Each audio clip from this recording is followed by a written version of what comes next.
Hello, fine people. What's up, going on? What's happening? Nothing. Oh, it's been a long week, man. I'm so glad. Yeah, it has.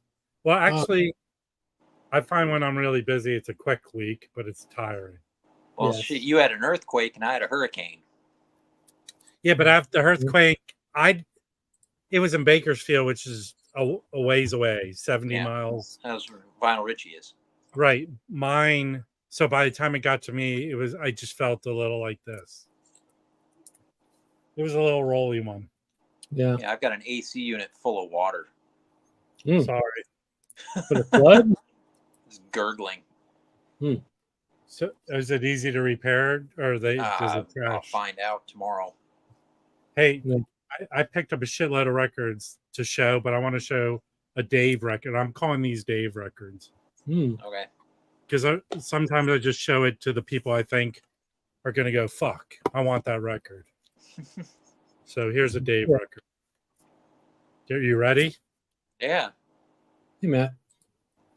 Oh, you find these today? Yes. This is an OG. Yeah. Cool.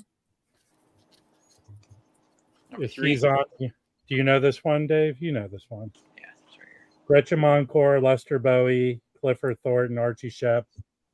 Yeah, I like the back cover. Alan Silva. Yeah. Roscoe Mitchell, Jeannie Lee. Hey, I didn't realize this dude, was he like 7 foot tall playing the drums? He's a tall. Yeah, he's a big guy. That's a great one. Yeah, I can't wait to listen to it.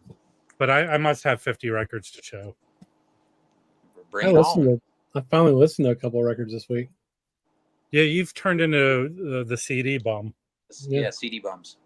CD bums. When we get a lot of people here, I have two things I want to go over. And I've mentioned one multiple times, but I want to see if people know about this one. Yeah, this one record, and we'll find out later. I've seen this one once before. It's an Indian Navigation. Mm-hmm. I do not know this dude, Bob Newell. I don't even know how to say his name. How do you say his name? Neelums. Does anyone know Bob Neelums? Nope. No. Solo piano record. Is it good? I just picked it up today, dude. What do you think? I have a record player in my electric car. Yeah. I mean, you could. Anything else listed for him, like discography wise? No, I just looked up this record, and I think it's well regarded. Nicole. I pick up these sometimes. Does anyone know? They're these Argos that were put out in maybe the 70s and 70s. Yeah, with the black and white covers. Yeah. What the fuck's going on with that? It was fucking stupid, man. But that one, is that the Art Farmer? Yes, Art. Yeah, Art. Yeah, it's a great record. But yeah, I don't know. They were cheap, I guess, and they used like an ancient Xerox machine to make the covers. I don't know. It's so weird. Here's the story I'm making up in my head. Arnold the Intern. Yeah. They're still better than those Blue Note ones. Yeah, it's fair. You can't even see his face. Like, Mike has that. I think he had an OG, and he said that one sounded better. So, is that a Cadet? Like, what's the label look like? Yeah, is it like the pink and yellow Cadet label? Yeah. These usually do sound good. They do with the covers of shit. I don't know why they did that. Okay. Hold on. I'm taking off the price tags. This was a twofer. Originally came out as a twofer in the 60s. Yes. I think this is a 1973 pressing. Yeah, Jazz Bones Mike did a video about those. I have several of these. I think I have all the ones he has. There's 4 or 5 of them. Hey,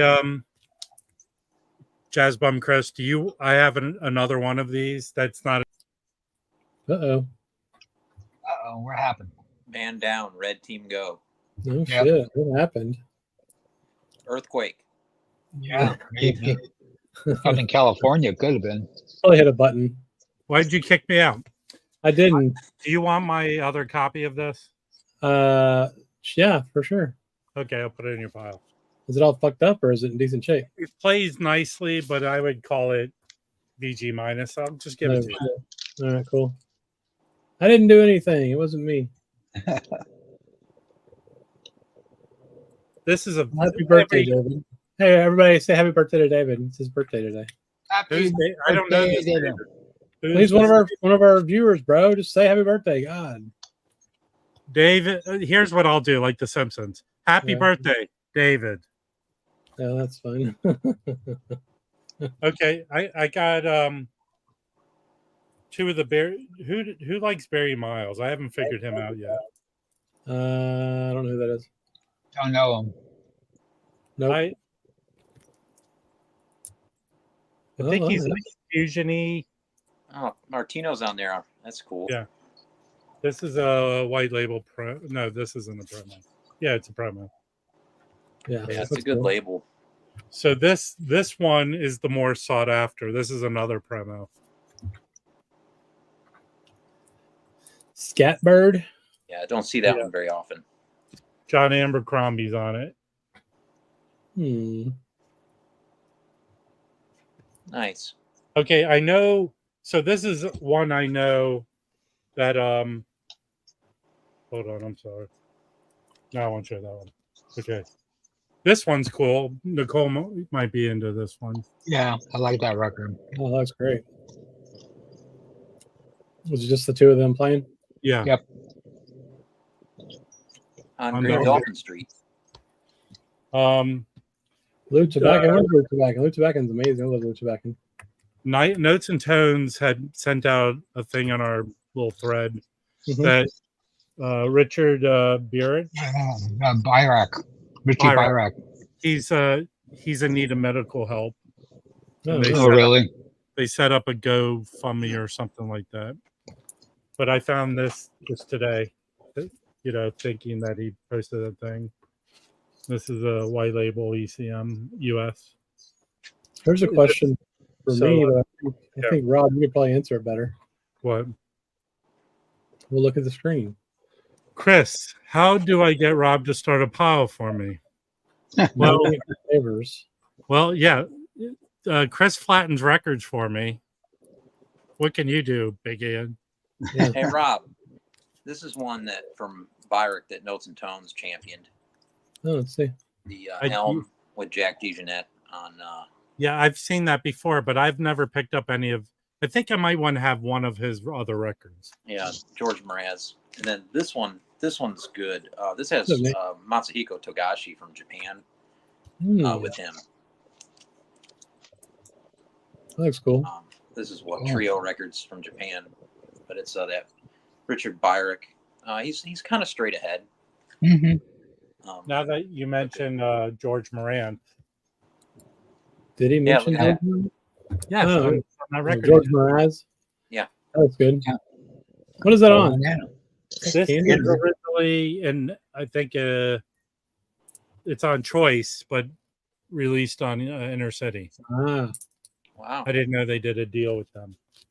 Whose radio station was that on the back on it, or was it radio? KMJC. KMJC. All right, here's a record.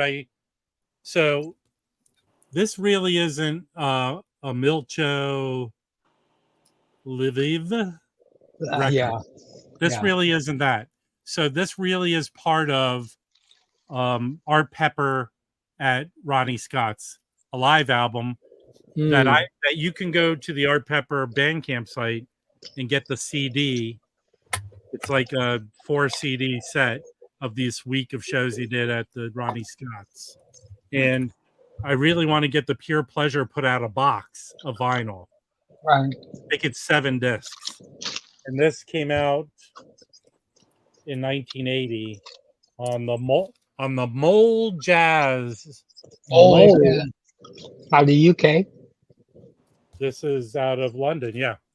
So this is one of the discs. I have the CD's like $20. It's Art Pepper's widow selling them, and it's good as a booklet.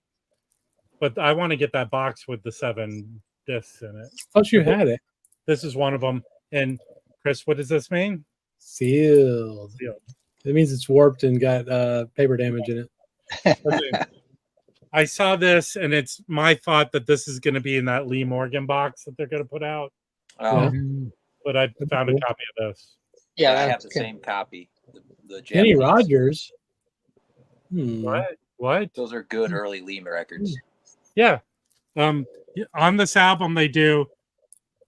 Don't take this full. What is it? I don't know. The Gambler. The Gambler's on this. Yeah. I have that one in, what is it, Lee Morgan 3 on the same label. What instrument do you think Kenny Rogers plays, Chris? I don't know. What was that band he was in before he turned country? The rock band? Edition, something edition. Yeah, for something edition. Take a wild guess. Which instrument do you think? I don't know. Piano. And the real answer is alto sax. Alto sax. Okay, I've never heard of that guy. He has a white beard and yeah. He wears a girdle. Most people dead? Kenny Rogers wore a girdle. Kenny Rogers died, didn't he? A couple years ago? Yeah, he died. Yeah. He did lots of facelifts. I got both of these. Oh, good. And then, so here's one thing I want to bring up of people know, and I've mentioned this before. So I have several of these sort of 90s, maybe 80s or Strata-East reissues. And I had heard a story somewhere on the internet that when Stanley Cowell needed money, he would repress Strata-East records. That probably sounds about right. So the record store I went to and got this, the owner is really knowledgeable and very nice. And I said this story to him, and he goes, "You know what? I don't know that story, but that sounds right." And he said to me, if he did do that, he used the original plates because there's no way he would pay to have this remastered. Right. Yeah. I mean, there was no press around these things. So I have that Stanley Cowell revented. I bought a couple weeks ago or a month ago. I have the Clifford Jordan beads. I have about 4 of these records. I have just bought this and I haven't listened to it. So I'll let you know how well. I actually think these sound better than the Pure Pleasures. Those are the ones I have. So I'll probably sell my Pure Pleasure of this. Yeah, nice. Rob, that story's probably true just by the fact that if somebody else was putting them out at that time, there would have been publicity. There would have been, hey, we're putting out Strata-East stuff. Yeah, I have the Heath Brothers one like this. Yeah. So that's the thing, the story. I have another big stack of records. So here's one I want to open. Does anyone want to see me open it? Of course.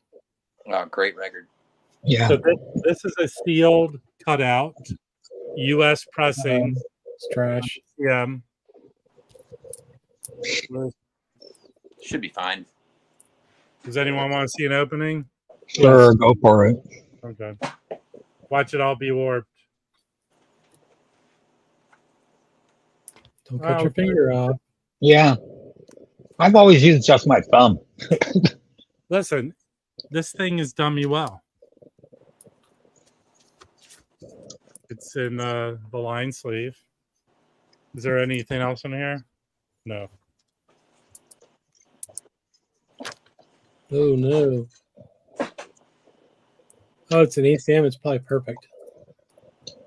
It is clean as shit. It's pretty good. Looks pretty good. Yeah.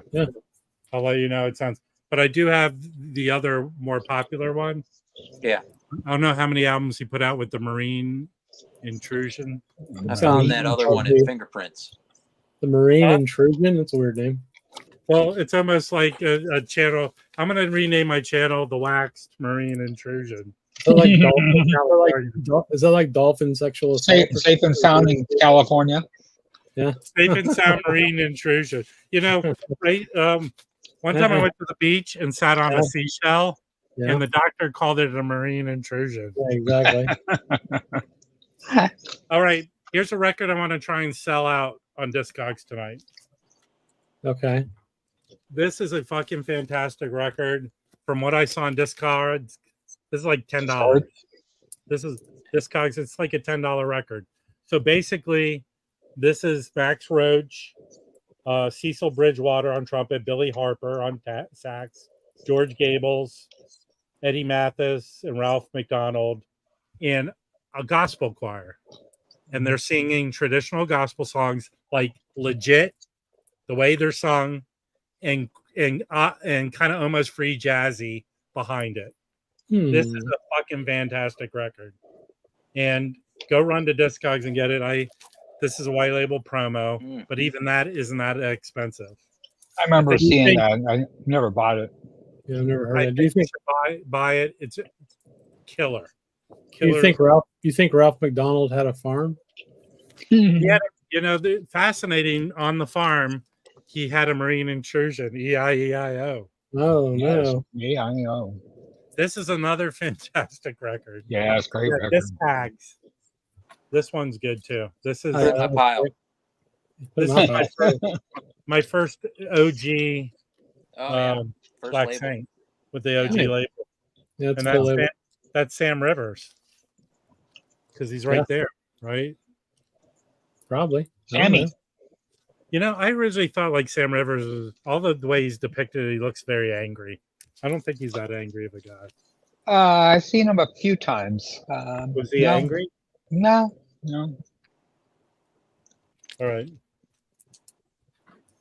This one, this is probably my fifth ECM Paul Motion led album. Oh, cool. And this is very good. This one came out in 81. And look at the lineup. Bill Frisell. Oh, wow. Cool. I don't know. I've never been a big Levano. I've never been a big Joe Levano fan. I find these Paul Motion records are kind of slightly ambient and kind of have a good kind of energy to them. Yeah, they're ECM records, man. Well, what do you want for nothing? That's what they sound like. They sound like ECM records. They're good. The flea market sucked last Sunday, but I did find an OG copy of the. Oh, nice. Show Black. Oh, promo, nice. Yeah, it's really good. Ambient jamming. I think there's mystery to this. Yeah, I said in the Discord, ambient jammy. I think there's some mystery to this record where people don't know exactly when it was recorded. But Sundays or Modern Harmonic did reissue this within the last 5 years with a different cover. It has a better cover. This looks like a placemat at a chain restaurant. Well, it looks like it's got ring wear really bad when it don't.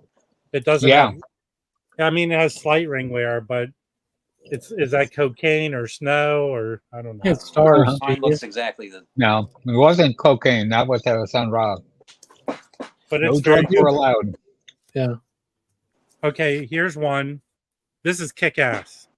I know all the records I say is kick-ass, but this truly is kick-ass. Ooh.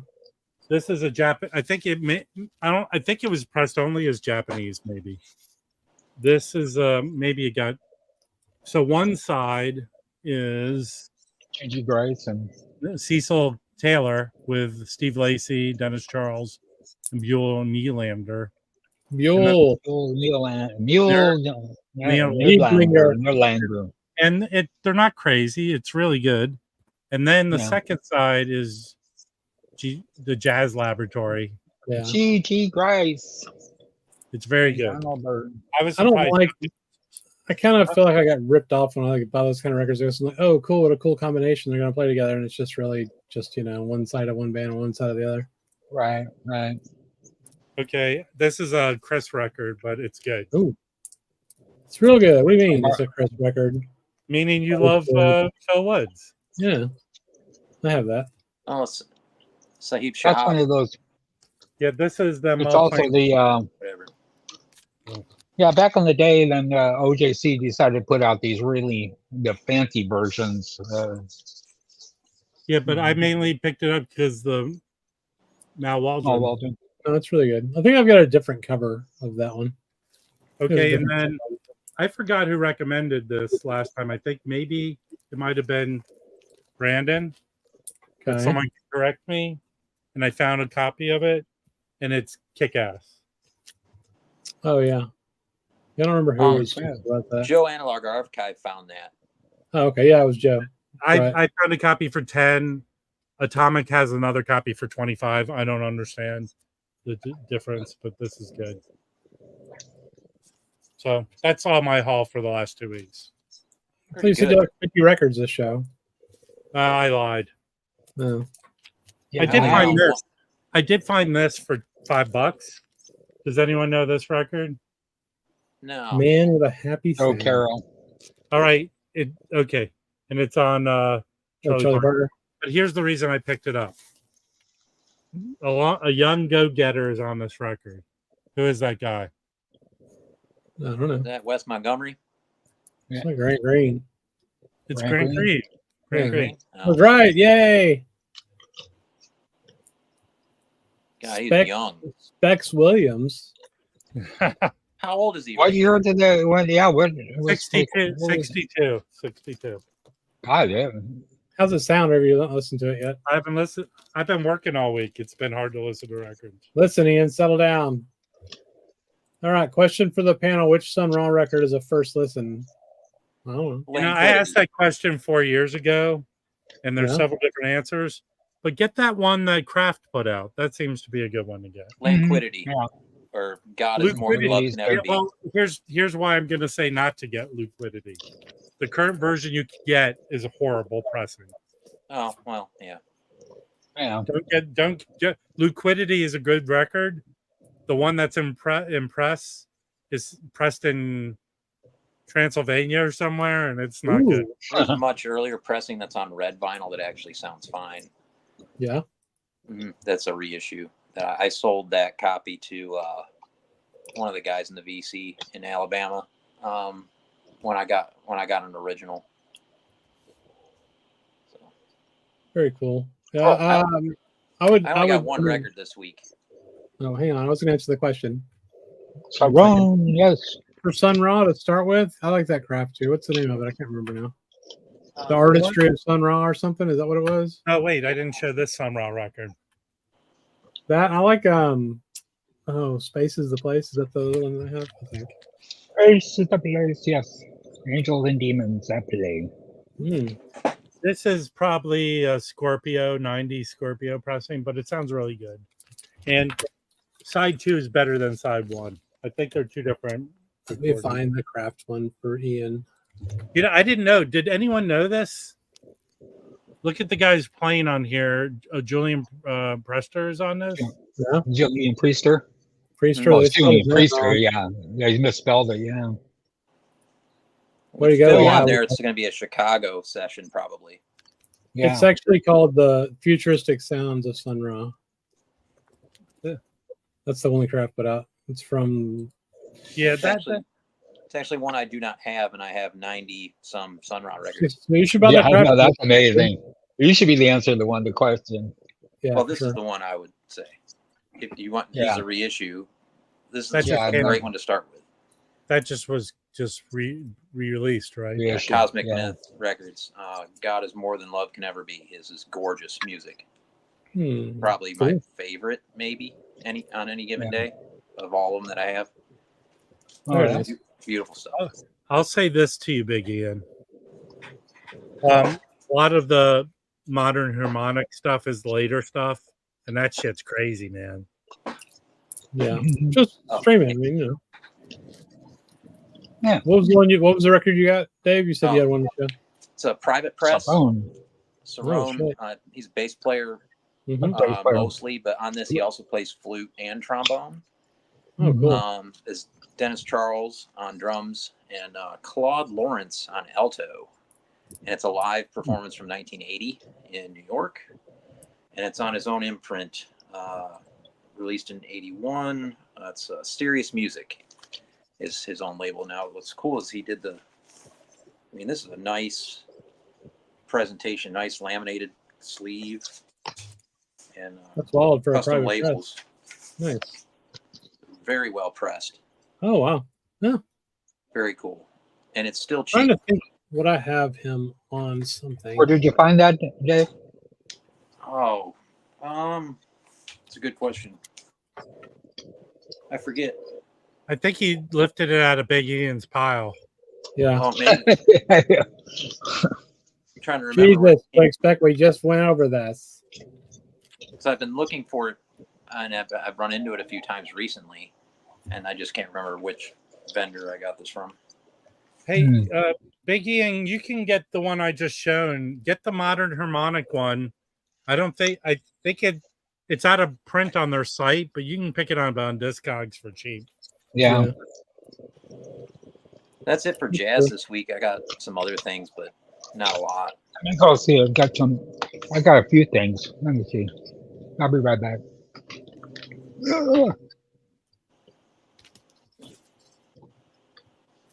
Yeah, it's a good free jazz record. It's not too out there because it is live and he does change it up. Roberto, I just did. We just talked about this. Hey, Roberto, can you take a Ritalin and just chill out? No, you don't have to watch it later. So I said the futuristic sounds of Sun Ra, the craft thing, and so did Rob. And then what was the one you recommended, Dave? God is More Than Love Can Ever Be. There we go. That's a great album. There was a point when Sundays, if you bought over $100 worth of stuff, they give you a test pressing. Yeah. And they sent me one of their Sun Ra test pressings, and it just felt like it was someone fell asleep on a keyboard, and I was going the whole time. Yes, the whole record. Nice. I got a bunch of CDs to show. I want to do that later. Why are you sorry, Roberto? That's not how you spell sorry, Chris. I thought you spelled Sunny, Chris. Sunny Chris. Yeah, he has 2 S's and no H. So Vinyl Richie in the comments wanted to see some of the other things. So this is one of them. What is that? The Minutemen Ballot Result double LP original from '86 on SST Punk. So there you go, Richie. Yeah, perfect. D Boone. So, all right. Throwing the stream out back here. Okay. I stopped over at Stranded in Oakland a couple of days ago. They didn't have a whole lot, but I always like this OJC. Gene Ammons, Blue Jean. Yeah, I found an OG of that. I think that's my favorite Gene Ammons record. Oh, nice. Yeah, I think so too. I think I like this one a lot. I bought something from Alex on his little sale. Oh, great. Oh, very cool. Paul Blade touching. Who's he touching? Is it by himself or he's with a group? Trio. It says it right on the cover. It's a trio. Yeah. He's all shaking and holding it. I'm just trying to read. Another earthquake. Earthquake. Who's the artist who did all those covers? I don't know. That's a good question. Here it is. Dutch artist, I think. Yeah, it's a Marte Rolling, Amsterdam. Yeah. MarteRoling. Some of the best covers ever in jazz. Has Kent Carter on bass and Barry Adishall on drums. Oh, nice. It's originally 60s. He sent me an extra, a blank brown cover, but inside it is, let me see,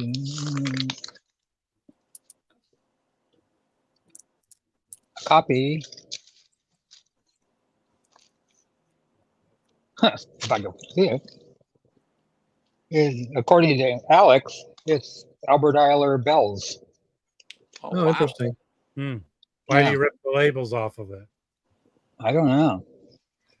He might have just got the record, found it as is or something, Interesting. Yeah, he wrote on it. He said, Nicole, thanks for the purchase. I'm throwing in this mysterious copy of Albert Eiler bells I found in Morro Bay. a few years back. Very cool. Yeah. Alex is nice. He sent me some extra records too once. He's a good egg. I got this today. I bought it from Academy Music. George Sam's Normatic. The Normatic Winds on Hat Music. George Sams plays trumpet and piano. India Cook on violin. Andre St. James on bass. Anthony Brown on drums, and Abdul Awad on percussion also. Oh, really? Really? Yeah. So Swiss press, right? Yeah. And I got this. I've pre-ordered this. Let's see where the actual cover is. Cover is kind of screwed up. I'll get the plastic off of it.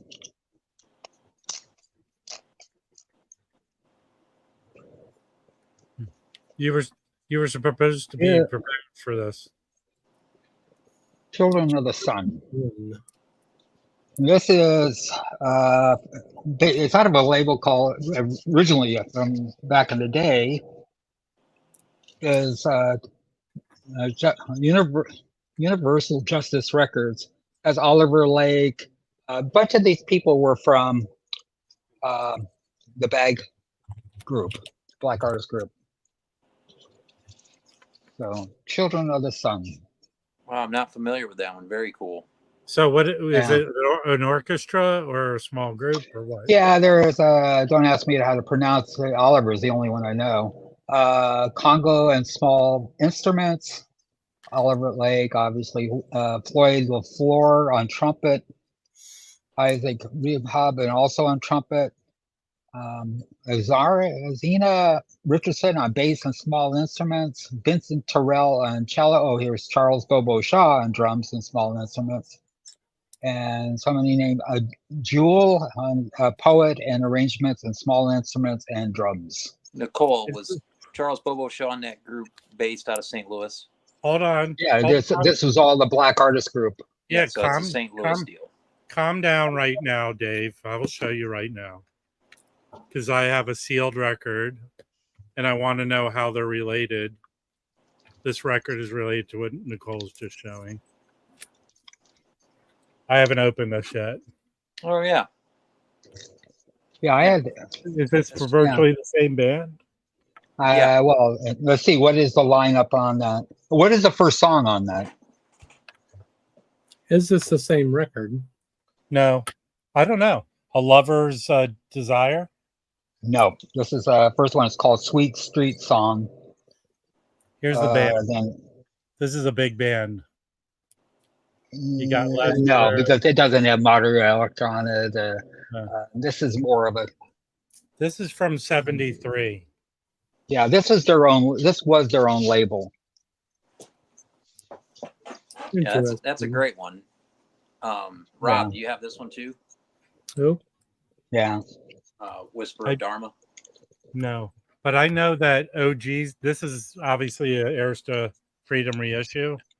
Like this was. I've seen pictures of the OG of this, and it's sort of like a some raw, like they handmade. Yeah, you know. Private pressed cover. Yeah. Very cool. Yeah, kind of like the oh God, what's his name there? I think you were looking for one of his records, Nicole. And Joe found a copy, and I can't think of the guy's name off the top of my head. Peter Rothman. No? Can't think of it. Is that what you have to show, Nicole? Yeah. No CD. I have that. I have that CD that I played today. I'll get it. I posted it on my Instagram. I don't know if I have any Human Arts Ensemble stuff. I don't think I do. They're still affordable. I mean, how you see them, you can pick them up. My initial thought is they're related to, Yeah, the record she was showing. No, Lester Bowie and Oliver Lake and Chicago. yeah, this is the black St. Louis the Black version. Artist Group. Yeah, the Black Artist Group. Yeah. So the CD that I played today is 29 Birds You Never Heard. That has Kyle Curtis Lyle on poetry and voice, George R. Sams on trumpet and flugelhorn, Joshua Weinstein, which will stay there, Damian Smith on double bass, Bob Moses on percussion, and Henry Clogg on percussion. Oh, wow, Mostly Bob Moses. It's mostly poetry with instruments and playing within that poetry. Interesting. Pretty cool. It's a really, I like it. I bought it Practice directly King from. pointed out who I was trying to remember, Julius Hemphill. Oh yeah, Yeah. the Coon business. Yeah, 'cause Yeah. Be his quiet. stuff. Don't talk about what What we were I talking. want, Joe's here. I want to look. Yeah. Like I said, I want to find one that is without a cutout in it. So Yeah. Dave, we'll split that Peter Brosman collection that I found. Okay. Rob, I'm sorry, I couldn't hear you over That's a the record one. you're never gonna find. So sorry. Oh, yeah, no. That's the one I was talking You've about. already set in motion that I'll find it. He got that when I was living at Bob's shop. I had 3 copies of My that mind. record back in the day, Yeah, in your face, and they were, Joe. and they only paid like $9 a piece for them. So Yeah, and How many do you have now? Joe, 0. Oh, that's hurtful. Joe, because that copy Joe has is probably one of your copies. No. Hey, also, Joe, be careful. I lost mine in a divorce agreement. So Oh, No. if I had a nickel for every divorce that ended with free jazz records, yeah, really. well, think about what happened at Thurston Moore. Yeah. What happened to Thurston Yeah. Moore? I have no idea.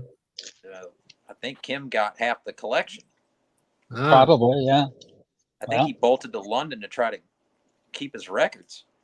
wow. Something like that. Joe, didn't you get the Pharaoh at the same time you picked that up? Yeah, the one on ESP Yeah. disc. Yeah, that was a heck of a day, man. Yeah. How much did you pay for that one? I think it was He traded for it. I think I paid I think it was like 75 or Okay, but how much did you have to trade in? well, I traded for the doggone AD. I think I paid for the other one, so it was just 75 is what they asked for it. Well, what is it going on Discogs? 400 or 500? Yeah, I think it's going for a lot. Yeah, a lot more. Yeah. Wow. Who is it anyway? I don't even know what it was. Yeah, it's Julius Hemphill. Oh, cool. Oh, the dog on AD. Yeah. that record, how much is that record? That record is a shit lot of money. Yeah. It is a lot of What, money. the Hemphill? What is it? A $500 record now or Yeah, more? but you can get the Heirs to Freedom You in can get more the reasonable Oh, yeah, yeah, probably that's like what I have. $100. I just got that for 50. Yeah. Yeah, the Heirs to Freedom is one of the more expensive Heirs to Freedoms, but it's not a lot of money. No, I got it for 50 in Greenville at the most expensive shop they had down there. So What, the Heirs to Freedom? Yeah. I got mine for $15. Oh yeah. Well, you're in you're in the Holy Land. Yeah, I know. Yeah, definitely you're in the Holy Land. Yeah, man. Oh, here's a good question. What's the most money you've paid for any record? 450. Yeah, hold on. What are you with the IRS? Yeah. what was it? What did you pay 450 for, Nicole? That was the Cannonball Adderley Something Else Music Matters SRX. Oh shit. Damn. Okay. What about you, Joe? I paid quite a bit for I've paid 4 digits for a few records before. Holy shit. Yeah. Seriously? Wow. Yeah, it was before I had my daughter, and it was just my wife and I, and so where we live is not a super high income area, so Right. her and I kind of can splurge a little bit more. But I would say I think the most I spent was like maybe $1,200, and it was on an original press of Mobley's Message on Prestige near Mint. So, but that was a big one. But it's been a long time. I don't think I've spent more than maybe $300 or $400 in a few years. So Yeah. That's still a lot but it's still, yeah. Oh, definitely. Yep. for What a about you, single Chris? record. I think for me, the most I spent, well, I mean, except for like a couple of UHQRs, I spent what, $80 on that Black Saint that I got with Rob. I think that's it. I just bought a brand new car, so if you include me putting the record inside of it, No. Yeah, exactly. I'm kind of more frugal, but I spent 175, which was a lot for me. What was that on? On the Mal Waldron Spanish Bitch. Okay, yeah. Bounty. Yeah, that's yeah. I don't change. like to go over 100 very often. I try to stay anything below that I can. There's a few times I've had to shell out, but this is the most expensive record I've ever bought. I got it from Dylan. It's a promo of Papo's Blues. It's an original Argentinian press. Mm-hmm. This is a promo. I think he had 850 on it. Woo! However, I traded for it. Oh, cool. Okay. So I traded my friend's dad's rock collection when he moved. I bought the collection for $50. Uh-huh. So it was 150 like Led Zeppelin, Black Sabbath. Oh, I thought you were talking about actual rocks. No, rock collection. So Actual rocks. What record store is that? Yeah, I gave Dylan like 150 records plus some cash to get this. Yeah, I think everyone's done stuff like that, though. I got rid of like 500 rock records back in the late 60s, early 70s. But all those records found a good home, so that was kind of a good deal for everybody. Because I didn't have room for them. I was helping him get rid of them, and then I just traded them. Now, straight up, this is the one that I actually had to pay. I got this from a guy in Sweden. This is Sun Ras, the Sound Mirror, an original L Saturn.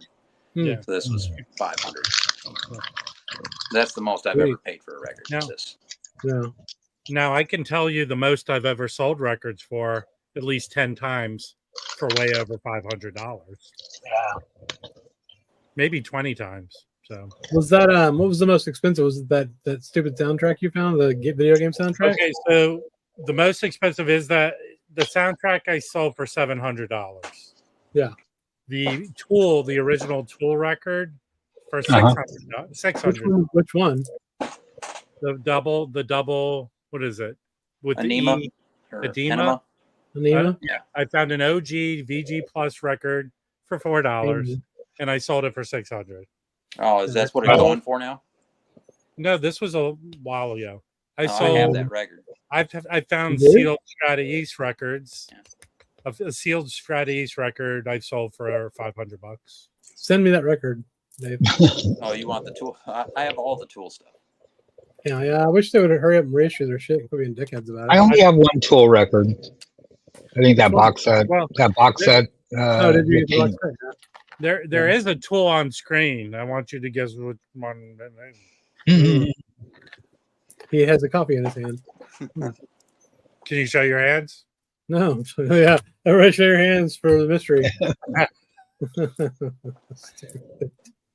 Here's an interesting one. What's the most you've sold a CD for? Because I've sold CDs for some money. Nothing. I never sold a CD. I've sold some for $50. Yeah. Yeah. I think same. There's some that they only made them once, and that's it. Hey, Loki. I remember going into an estate sale where they had a box full of shitty records, but there was one inside of it. It was a Private Press 80 soul record. And my rule of thumb is if there's one white guy in the band, grab it. I paid $1 for that record. I went home. I looked it up. One had just sold for $500. Woo! Nice. So I listed it for a certain amount in best offer, and some first guy gave me an offer, and I sold it within a day. That was pretty fast turnaround. Cool. I even forget what record it was. I have to go. I bought lots of records for $20 and sold them for $10. Does that count? You would do that all the time. Yeah, exactly. My favorite story is basically the only story you have. where What's the that? lady who looked like Oh, the yeah. lady from Dallas sold you 700 records. The lady from well, yeah, she was a lady from Dallas, but No, she the didn't look- TV show Dallas. Well, Which famous- one? Yeah, what was it? Which one? What is in your version of the story? Who did she look like? You said did she look like someone famous? Yes. From what She I was a- remember, I vaguely remember now. But Were you high when you bought the records? yeah, absolutely. Yeah, I'm pretty sure she picked it over before I bought it too, because there wasn't anything in there worth more than 20 Oh, bucks. so you got the 700 that was left over? Yeah, but I mean, there was there's probably 600 records. I think I gave her 700 bucks for the whole pile. And then I kept probably 550, and I threw the rest of them away, like just took them to Goodwill because they were just trashed or just worthless, you know. Was there some good stuff in it? Oh yeah, yeah. I mean, I've still got a bunch of. I've sold about 100 of them since then, probably in Oh, odds wow. auctions. So you know, I was talking with the definitely record. my money back. I was talking with the record store owner today, and he was telling me stories. He goes, last week some lady came in, bunch of sealed certain artist records, and then they found this private press soul record, which he knew the record and how much it sold for, and he pulls the album out, and it was all melted. Oh shit! Dave, What happens? Tom was telling me about a collection that he got from somebody in Niagara Falls where the records ended up not being worth a whole lot. There wasn't really a whole lot, but there was a lot of like 7-inches that came with it. And he sold 2 7-inches each for like $1,500. Oh, wow. Who did this? Tom at the bottom. Oh yeah. So, and Wow. it's just because I'd asked him about it because the woman on the phone had said that she had a lot of like classic like 60s 70s jazz stuff, and I don't know what it was. I didn't see any of it, but what he told me was that the records weren't really, I think it was a condition issue, but it was also just the stuff wasn't the best. And then but he said It was that like he had 150 Al Hurt and George Shearing records. I Okay, don't know, man. You can find 7-inches that are crazy. I mean, like if you run Yeah. across what is it? I that think he band had from said Detroit. he like actually Death, said they were she's a politician Northern or Soul whatever or 7-inches. something about a politician. So, Northern Soul, yeah, that makes sense. I'll tell you that I went into one record store to witness this guy coming in with stacks of 7-inches. The one guy who was the buyer for the store, who knows his shit like an encyclopedia, but they buy 3 stacks of 7-inches, give the guy $50. He leaves. The guy pulls one record out of the stack and shows it to the owner and goes, "See?" And they look it up in front of me. It was a $300 record. That's cool. Oh, that's well. Shane said he bought a pair of Rogers LS385As for $3. That's amazing. Those are great speakers, Yeah. British speakers. Oh wow. Finally, we're here to be saved by a Hey, real good. gem from. Yeah, we did all the good stuff already, Mike. See ya. No, we didn't. Yeah, really. End the stream. Go back. Mike, I got stuff. What's I up? got a homework assignment for you, sir. Okay. Eating like a chicken. Yeah, come on, Nicole. What the hell's going on? Yeah. So Seriously, get muted. Black Flag sweatshirt, my friend. Yes. Yes. You guys Yeah. like that? Yeah, we Yeah. can do that. That Yeah, needs well, to go that's up for sale. It's not a Hey, black flag T-shirt. It's just a T-shirt that has 4 squares on it or 4 rectangles. 4 on it. bars. Yeah, Yeah. Hey, full Jazz bars. Bump's Black Flag shirt. Yeah. Shirt. Or Mike, Put Wait, 10 sweatshirt. black flag. You're gonna get taken down before we even start selling it. Oh, okay. I did Come pick here, up, I'm breaking like it. I did pick up a Jazz Bum Mike record. Ooh, What do you got? he'll be the judge Oh, of that. cool. Very Oh, yeah, nice. great. Yes. That has 3 trumpets and 2 trumpets, right? It has, well, didn't it originally come out as a twofer in the 60s? It has Hey, these. Harold Garner. Harold Garner's great. Give me a break. Come on. Yeah. Oops, sorry. I was doing. I got you, Got Mike. Maybe. These What's the two. hell? yeah, it's got this one in it. Oh, Yeah. yeah, but I have the 2 trumpets. Was there another twofer with one of those albums? Not this one. There's probably one with the 2 trumpets. Yeah, I have another one with the 2 trumpets. Isn't that 2 trumpets getting reissued soon? I swear I saw that somewhere. I don't know. Yeah, Hey, we I got that a long ago cool you got that, factoid. Why list them Oh. big? I like fact. Um, I was listening to, this is an old Argo record Yeah, I have a From- Japanese of it. from 1957, and it's a great, it's a great just straight ahead bop record. And I'm looking on it, and it's like Walter Perkins, Bob Cranshaw, and then it says Richard Abrams. And I'm like, is that Muhal Richard Abrams? Yeah. It is. It's his cool. it's his first recording, and he like played like throughout like us the late 50s and into the early 60s, but he didn't record again until like 67 or something, like even as a sideman. So this is like an oddball, and he sounds. I mean, the style on this is straight ahead, so it's very different than most of the other stuff that I have. But I ended up pulling out. He went He's out on and yes. Sorry, He's on side 2 of this. So side 1 is solo Chico Freeman, and then side 2 is a concert with Muhal Richard Abrams. And then he's also on this, which this is a cool record, but there's like parts in it where it sounds like it's a circus, like literally like there's circus music. So I don't know, it's fine, but like it's very creative. Okay, can I you couldn't go get back into to the that one. Chico, Mike? Go back to Chico. Yeah. Because secretly last night, who posted it? Somebody Acoustic did? Sounds dropped. oh Chad yeah, dropped the repress Oh yeah. of the yeah, I can pull that up. which I have Hold on. Chad's original reissue. I'll pull it up. Send that one to me and then buy the reissue. Oh, that one's really The laid spirits. back. Yeah, Rob. but the one I Spirits. have, the original Chad one is numbered. So Talking about spirit sensitive. Yes. yeah, Go so get this. people. Go buy this. This is a kick-ass record. So this just came back in stock, and he said he did it with a tip-on jacket this time. So it's gonna be a really nice Ooh, it's jacket. gonna be nicer than the one Rob has now. Well, mine's Yeah. numbered. Let me pull mine out. Whoa. But yeah, I'm not it's pulling my way. wiener out. I'm pulling the record out. Well, there goes all the demos we were gonna get. This is it. Yes. Oh, This is yeah, the yeah. original. Well, the first time Acoustic Sounds put it out. Yeah, that's cool. what I have. Oh, very This is- nice, very nice. What number do We you don't have? care anymore. Dave already showed his Yeah. version. Yeah, you're too slow. What Yeah. number do you have, Dave? Well, he might yeah, have what an num- OG. What number do you have? Is it numbered? Yes. You said it was. HQ 180. No. And Nicole, can you I don't tell see it. us a little bit more about Muhal Richard 994 Abrams? pressing. Very cool. So hold on, you're muted. I You're muted muted. you because you were making too much noise. Okay, you're good. I make too much noise. That's all it. He's obviously the founder of the AACM. Now, what's that? For people who don't know, what is that? The Association for the Advancement of Creative Musicians, based out of Chicago, started in probably '65. What else he did? He created have a school for musicians to learn. He brought in a lot of them.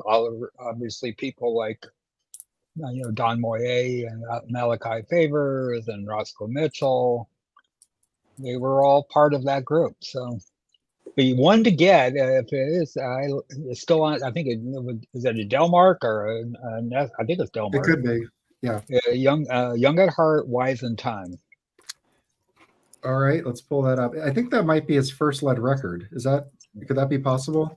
Move I mine. think it would be possible. Yeah. I buy all this. I've picked a couple of his records up pretty cheap, and then now I just buy them if I see them. So really, they're usually pretty cool. Yeah. So this is it here. Yeah, I right. don't know. Oh, is it available? Oh, It's right here. Yeah, this is on Delmark's website. You oh got it's a them? CD. It's a CD. They haven't issued all their old albums. Big money though. That'd be cool. Yeah, this is the original I got at Bop Shop. Very nice. Very nice. Now, what's the price on that? Like, what could I expect to pay on that today? I paid maybe $25 for this at the time, maybe 30. Oh, I okay. think 25. Well, I bought it again after obviously losing my original collection. I bought it again at Tunnel Records for 40. So, That's of course, that's again, okay. we're San Francisco. Yeah. So, I got that years ago though. yeah. How So- how do you have the information, Jeffrey? Yes. How do you know this? That would be fantastic. Spill the beans. Spill the beans. Show the Hey, record you had, Jeff, Mike. it's legit. Oh, Show I think you show have this. I do. Don't you have this? Yeah. So this one's a little different. I'm just trying to get as much of his stuff as possible, basically. And I do want to get Delmark. I want to get him. Delmark has some really great like avant-garde stuff. I don't know. I mean, They have like they have Maurice McIntyre. and Maurice McIntyre. they have a lot of good stuff, and some of the stuff is going up in price too. So it's probably good to get it now. They have lots of free jazz stuff, but I have a Jimmy Forrest with Grant Green autographed by Jimmy Forrest. They have a bunch of Jimmy Forrest stuff. Yeah, there's Jimmy Forrest. Mike, you want to see my Muhal records? Muhal. Yeah, let's do it. Hey, Mike, I have an extra live one I can send you. Cool. This one's out there. I don't know if this would be in your lane, but levels and degrees of light on Delmark. That's okay. Yeah. And then this is a Japanese press of Afri Song. It's missing the Obi on Why Not Records.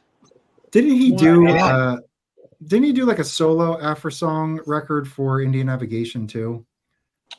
Who? Not sure. I don't know. Hold From on. Indian Navigation. Hold on. Oh, I can't remember the name of this one. Yeah, it's hard to just say. This one's on what, Black Saint? Black Saint. Yeah. Yeah, this is who's on this. Oh, that is. Look at this answer. To the question. So check this out. So this is, I think, the one you showed, but Indian Navigation reissued it with a different cover. That's what I was thinking. Oh, that's right. Wow. I forgot about that. Yeah. So Oh, that is cool. another way to get it. Yeah. Very cool. And then this one's an interesting one with Anthony Braxton and Roscoe Mitchell, Celestial Birds.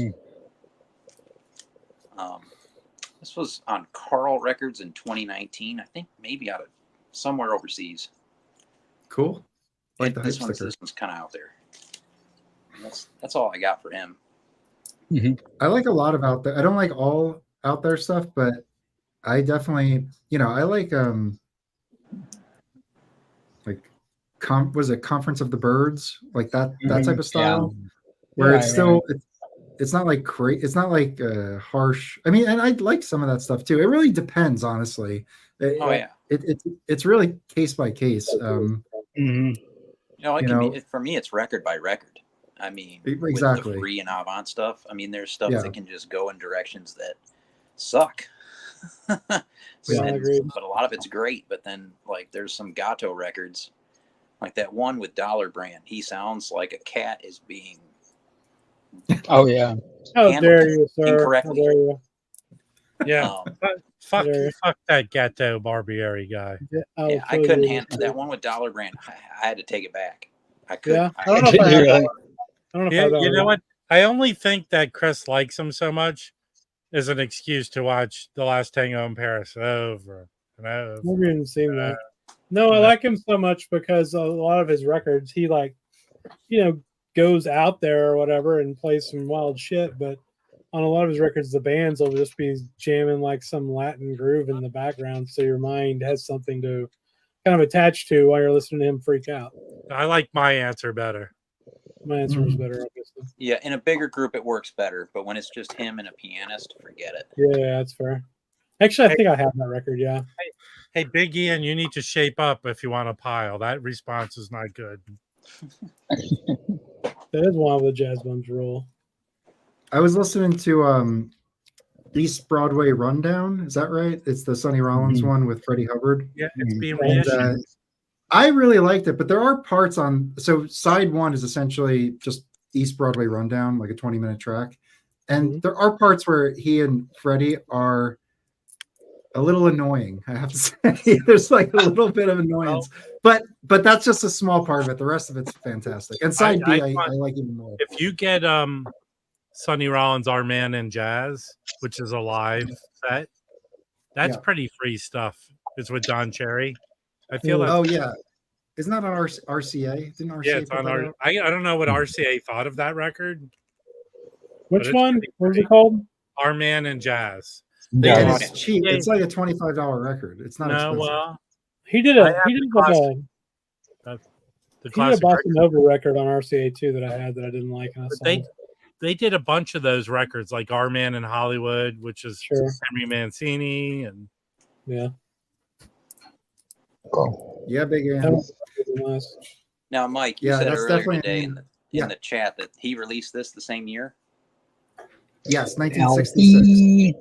All right, this is an I still OG I have got that. for $3 Hmm. recently. Nice. Very nice. And Is it beautiful. beat up? Beautiful. and I can tell you, I have both the mono and stereo, and I feel like they're two different listens.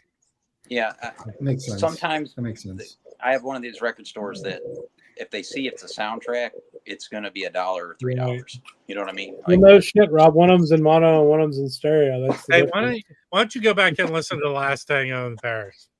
Okay. Oh shit. Yeah. Where's Felipe tonight? He's gonna be on He should later. I be think he'll coming. work. He's Yeah. watching the last Tango in Paris. Yes. Must be the Olympics. Ah, good one. I've got it on right beside me. I haven't. Hey, I got the Houston Texans versus the Pittsburgh Steelers on hold on, Dave. Do not tell me the what happens on the NFL channel. Dave, do not tell me what happens in the breakdancing competition. Oh, Yes.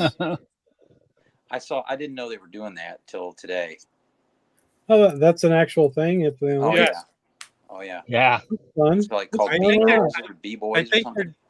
I think they're just recreating the ending to Electric Boogaloo. Yeah. Well, I saw Breakin' One, the first movie, in the Mhm. theater when it was released. Oh, wow. Hey, listen, both of them are masterpieces, and I'm not joking. I didn't like the second one too much, but the first one was great. What I find very interesting is that the director also directed, I think, the girl in Ninja 3: The Domination, where the ghost of a ninja took over a young dancer's lady's body. That's weird. Only in Hollywood. How about I got a bunch of CDs.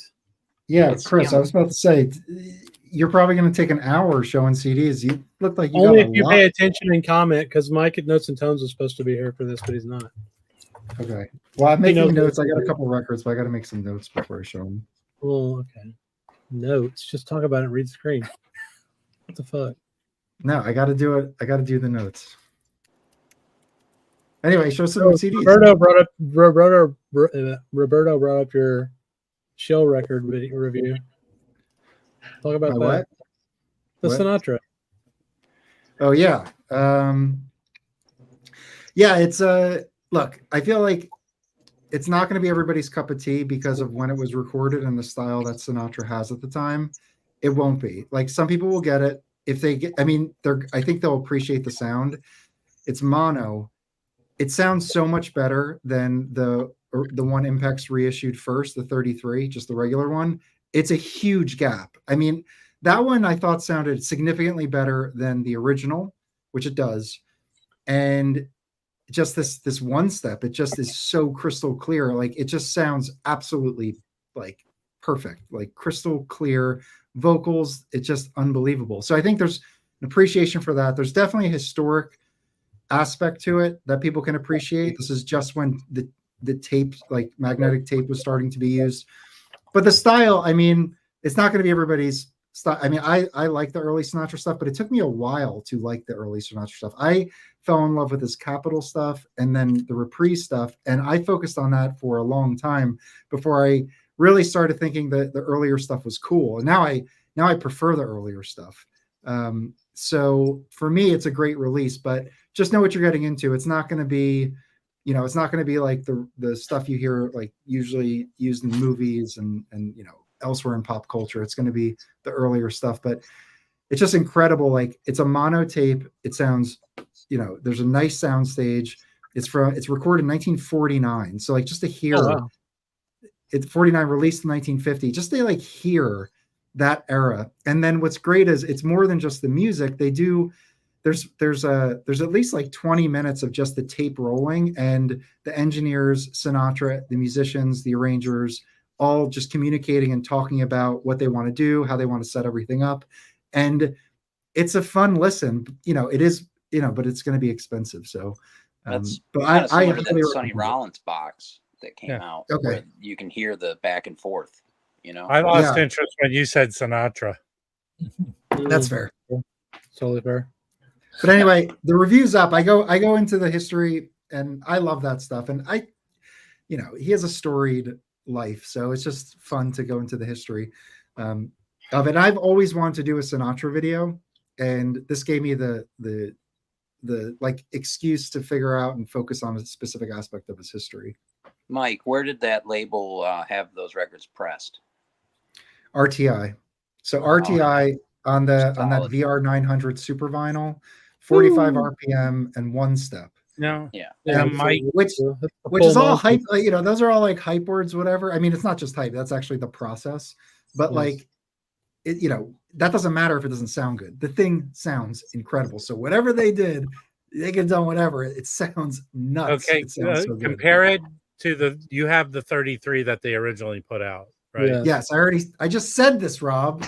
God damn it, Rob. Pay attention. You really weren't paying attention. No, I told you. It is a huge difference. I would say do not get the 33. That one, obviously that one's what? $50? How much? I don't know how much it is. It's like $40. I found it for $20. For $20, that's all I need. This one, it's just so much better. It really is. It's just so much better. It sounds incredibly good. But not being a dick, I took a picture at Amoeba on the wall and I sent it to Mike. Yeah. Oh, the test pressing? Yeah. Someone's at Amoeba. It might still be on the wall. It's cheaper than the. Now the thing with that is AB from Impex, her and Chuck Granada, who was the producer from Sony, who oversees the Sinatra catalog, they said that they had to have Chris Bellman cut this thing 8 or 9 times because on a couple tracks, Harry James's trumpet is so bright that it distorts.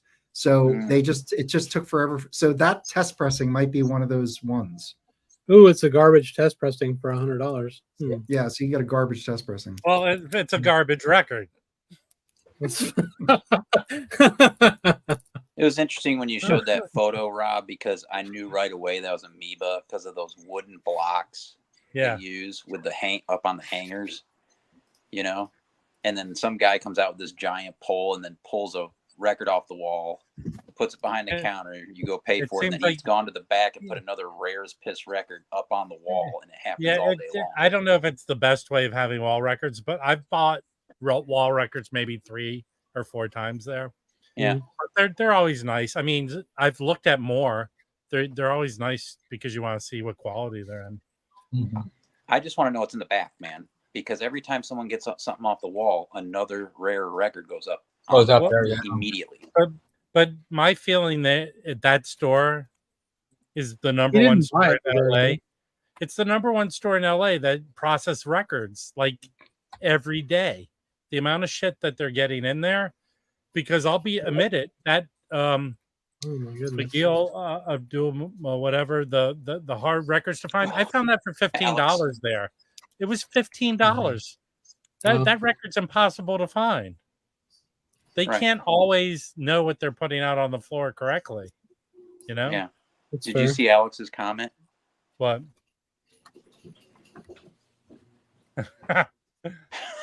It's rough in the streets. Hold on. Which record was it, Alex, and how much of a discount did she get? Yeah.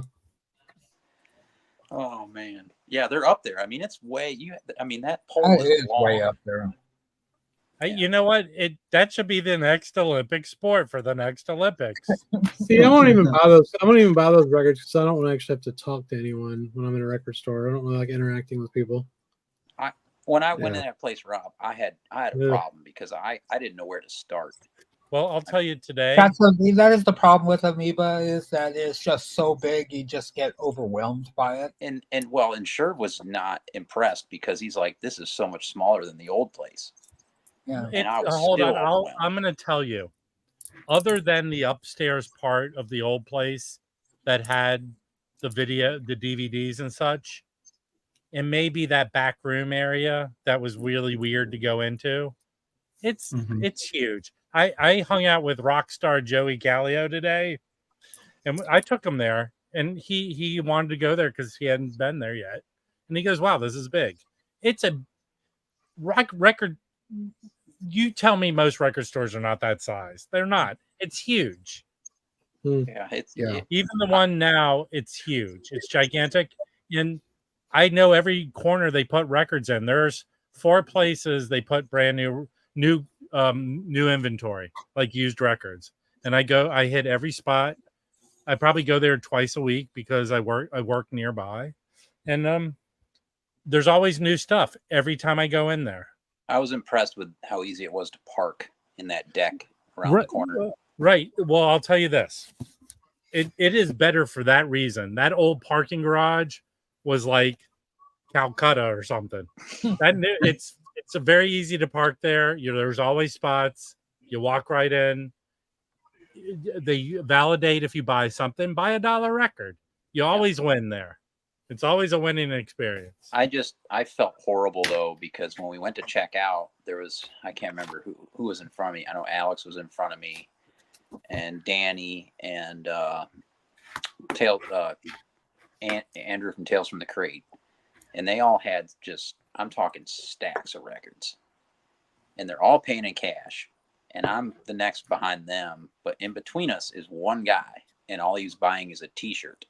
Oh, God. I mean, and he was patient and he waited. But he had to wait. They're pretty fast, but I'll tell you, I went in there today. I didn't think they had a lot of stuff for me.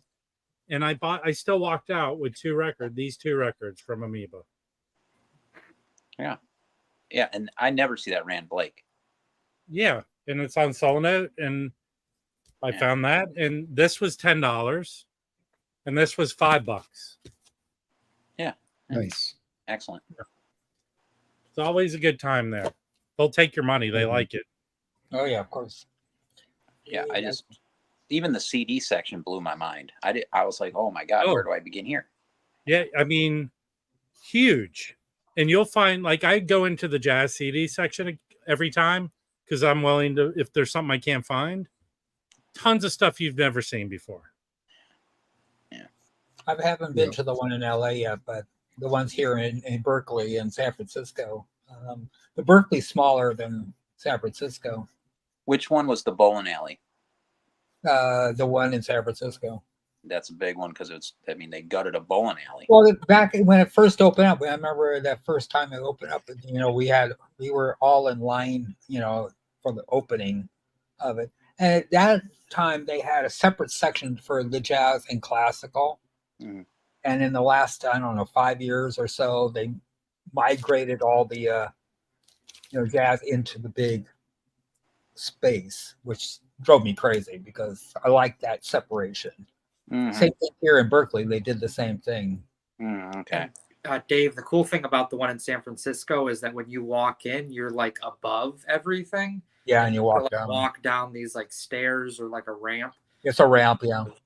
To get to the stuff, yeah. And I remember I went up to Berkeley after going to San Francisco a few years ago, and I really liked this stuff there better than in San Francisco in terms of like it seemed more intimate. And I think Amoeba in Berkeley is right near Rasputin, isn't it? Aren't they like? Yeah, Rasputin's a couple doors down. Yeah. The next block over, next block over. I actually do have some more records to show. I didn't show. Here's a record a couple weeks ago I did buy off the wall at Amoeba. Yeah. How much did you pay for that, Rob? $75. It goes for over 100 on Discogs. Yeah, I got it. I just bought it on Discogs for $80. Now I have that Anthem whatever reissue from the 2000s. I'll sell that one. But this sounds amazing. It's really good. I've seen originals of that for like $60. Yeah, probably. And there's a couple reissues of it. But this sounds amazing. This is the only one. I'm mad I missed out on the Vinyl Me Please, but I have all those records, like OG versions, except for this one. So I'm very happy I found it, and it was a good price. I picked this up at Sibylline. Keystone, I miss you. Oh. And this is a great lineup of Where's the lineup? Right there. And Rick Ballard, right? Ballard. Rick Ballard. That gold, you Yep. can never mistake it. Okay, so here, this is That was Nicole. So that was Nicole's basically. That used to be Nicole's. Yeah. no, this is the club that they recorded Well, at. Keystone I miss, but Rick Ballard is the one that took our record collection on confinement. Yeah. He's the man. They're still open, right? Oh yeah, I was stopped over there This 2 I or 3. picked up. You know, these are a good affordable version of these records. This is the French pressings, but this originally came out in 1962, and this is an excellent record. Oh yeah. Wow. Of her singing and Ram Blake playing. It's very good. You could probably pick this up before. I mean, I wonder if they were married because they were always together. maybe. And then I found this. This is a BYG pressing of this live. I think this might be a couple of shows. Very cool. Yeah. And then who sent me this? I think Joe sent me this. Mhm. This is good. I like That's great. it. Yeah. You would know that if you watched our video that we made about it. I don't watch your videos. You know why I don't watch your videos? Because you guys talk. If you guys didn't talk in them, they'd be more entertaining. Hey Rob, So hurtful. here's the original of that. Yeah. Gene Lee. And that's not like crazy expensive, but it's pricey. I got a good deal on it. Yeah, this wasn't. I bought a bunch of stuff at Sibylline. And paid cash. It's good. I didn't know they reissued it on that label. That's cool. Because that's completely different. No, I Cover think and Jeffrey. everything. I don't think this is the same as the Pablos, but I'm not 100%.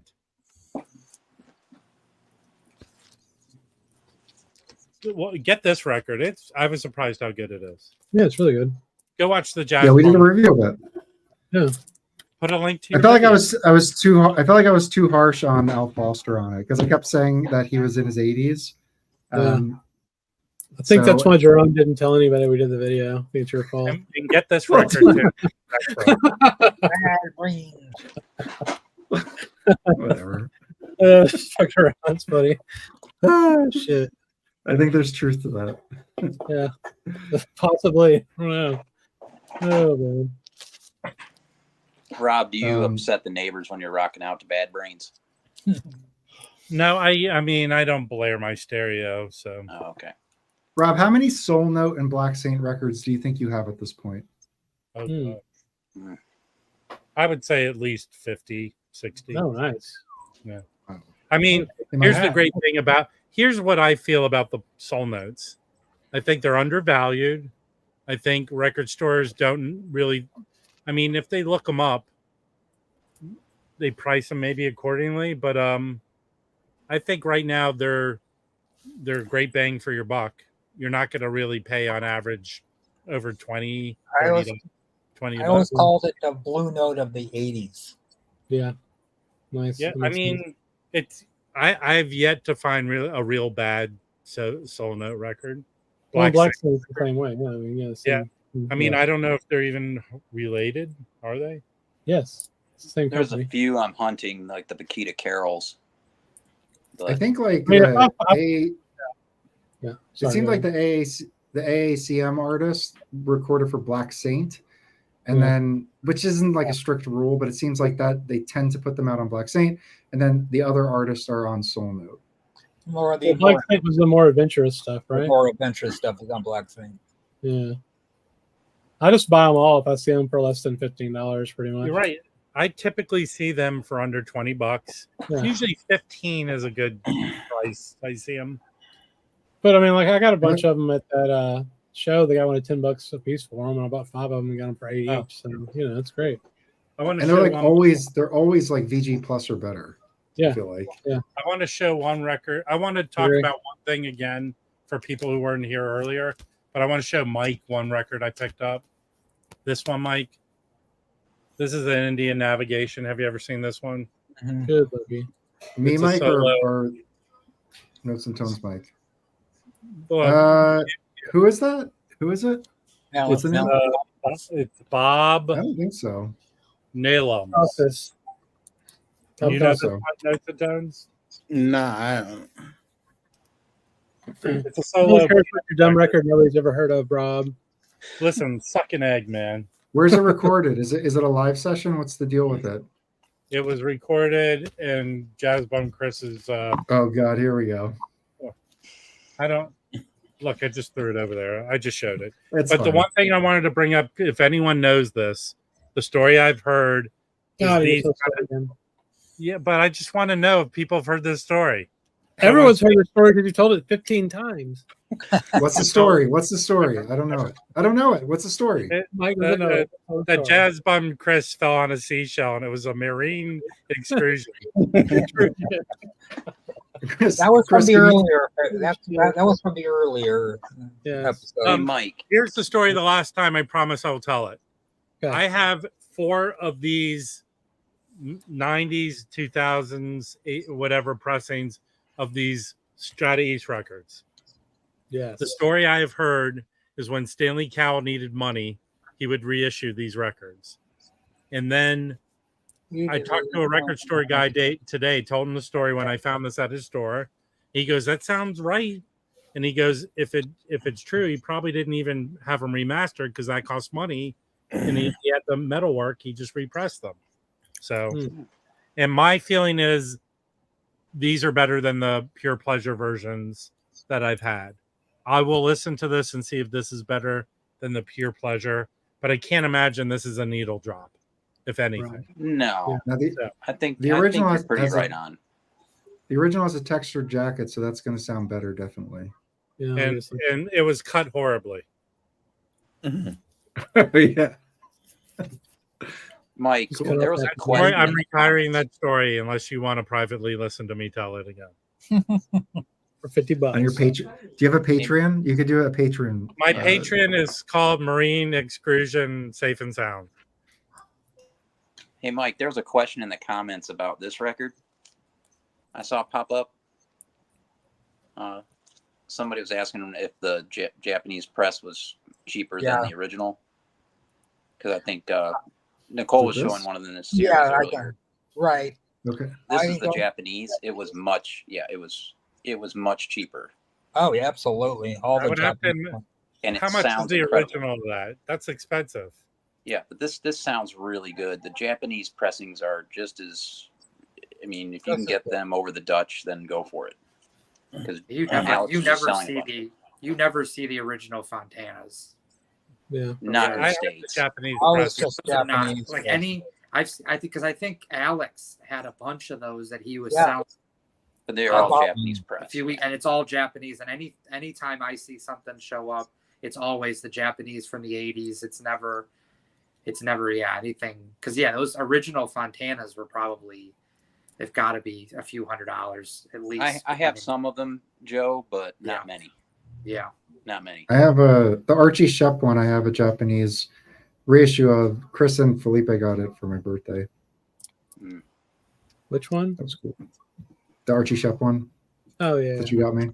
Yeah. But You don't yeah, remember. Joe, I never found those in the States. Yeah, no, right.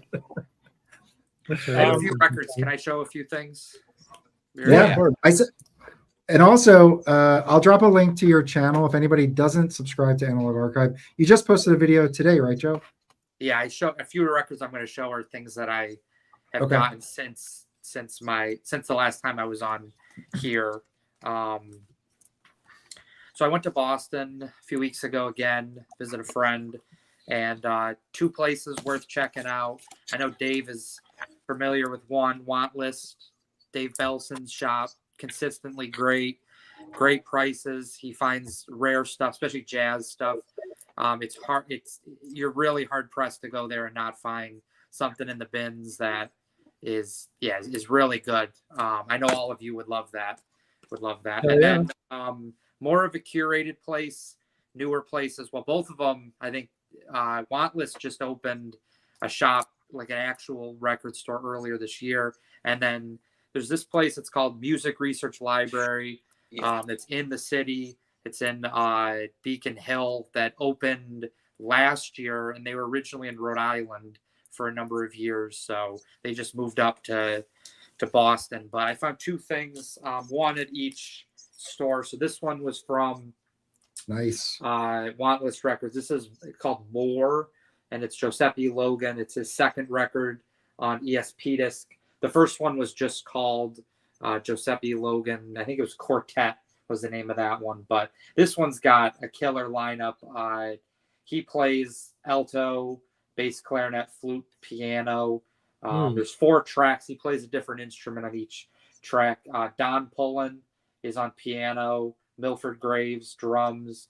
2 of them, I talked about in the video today that 2 of them have that extremely rare session at Yale University. That's like an $8,000 to $10,000 record. That ain't gonna happen. Yeah. No, Reggie Johnson's on bass on one side, and then Eddie Gomez plays bass on the other. So this was a nice one.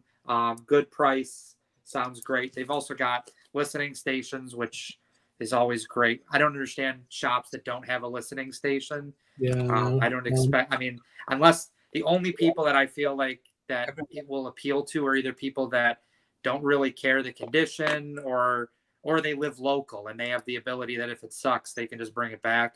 Because I can't understand why you'd have a place where you just can't listen to the records before you buy them.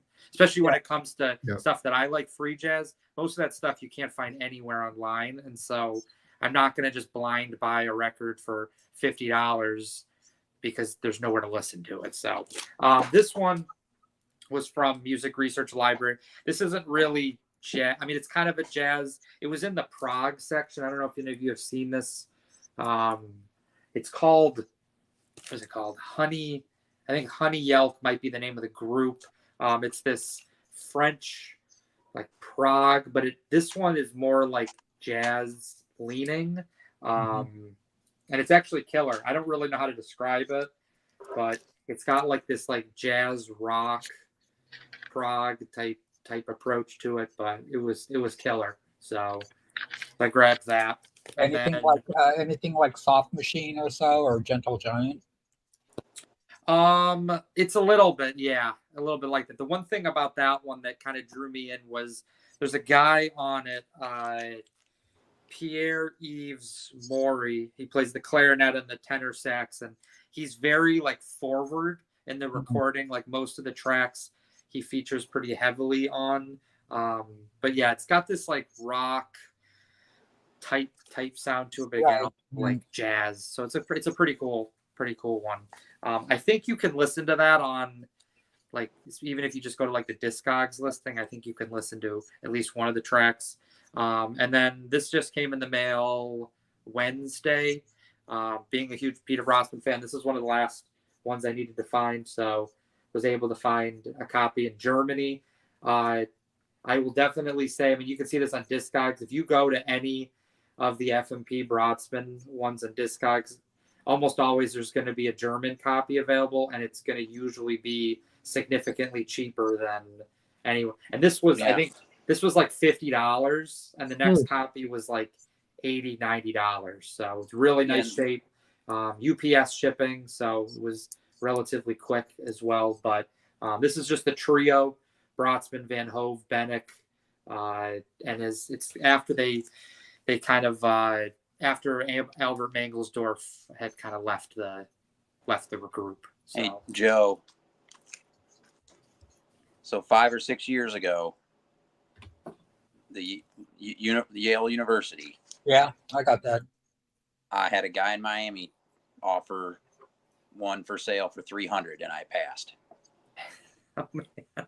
Because back then it was it was like a $200 to $250 record. Oh, okay. Yeah. Just that many years ago. And then all of a sudden, well, he's also passed away, when Milford passed, but still now this thousands of dollars business, I don't know. Yeah. And now there's a reissue, and it's gone up in price even with the reissue. I don't get it. Yeah.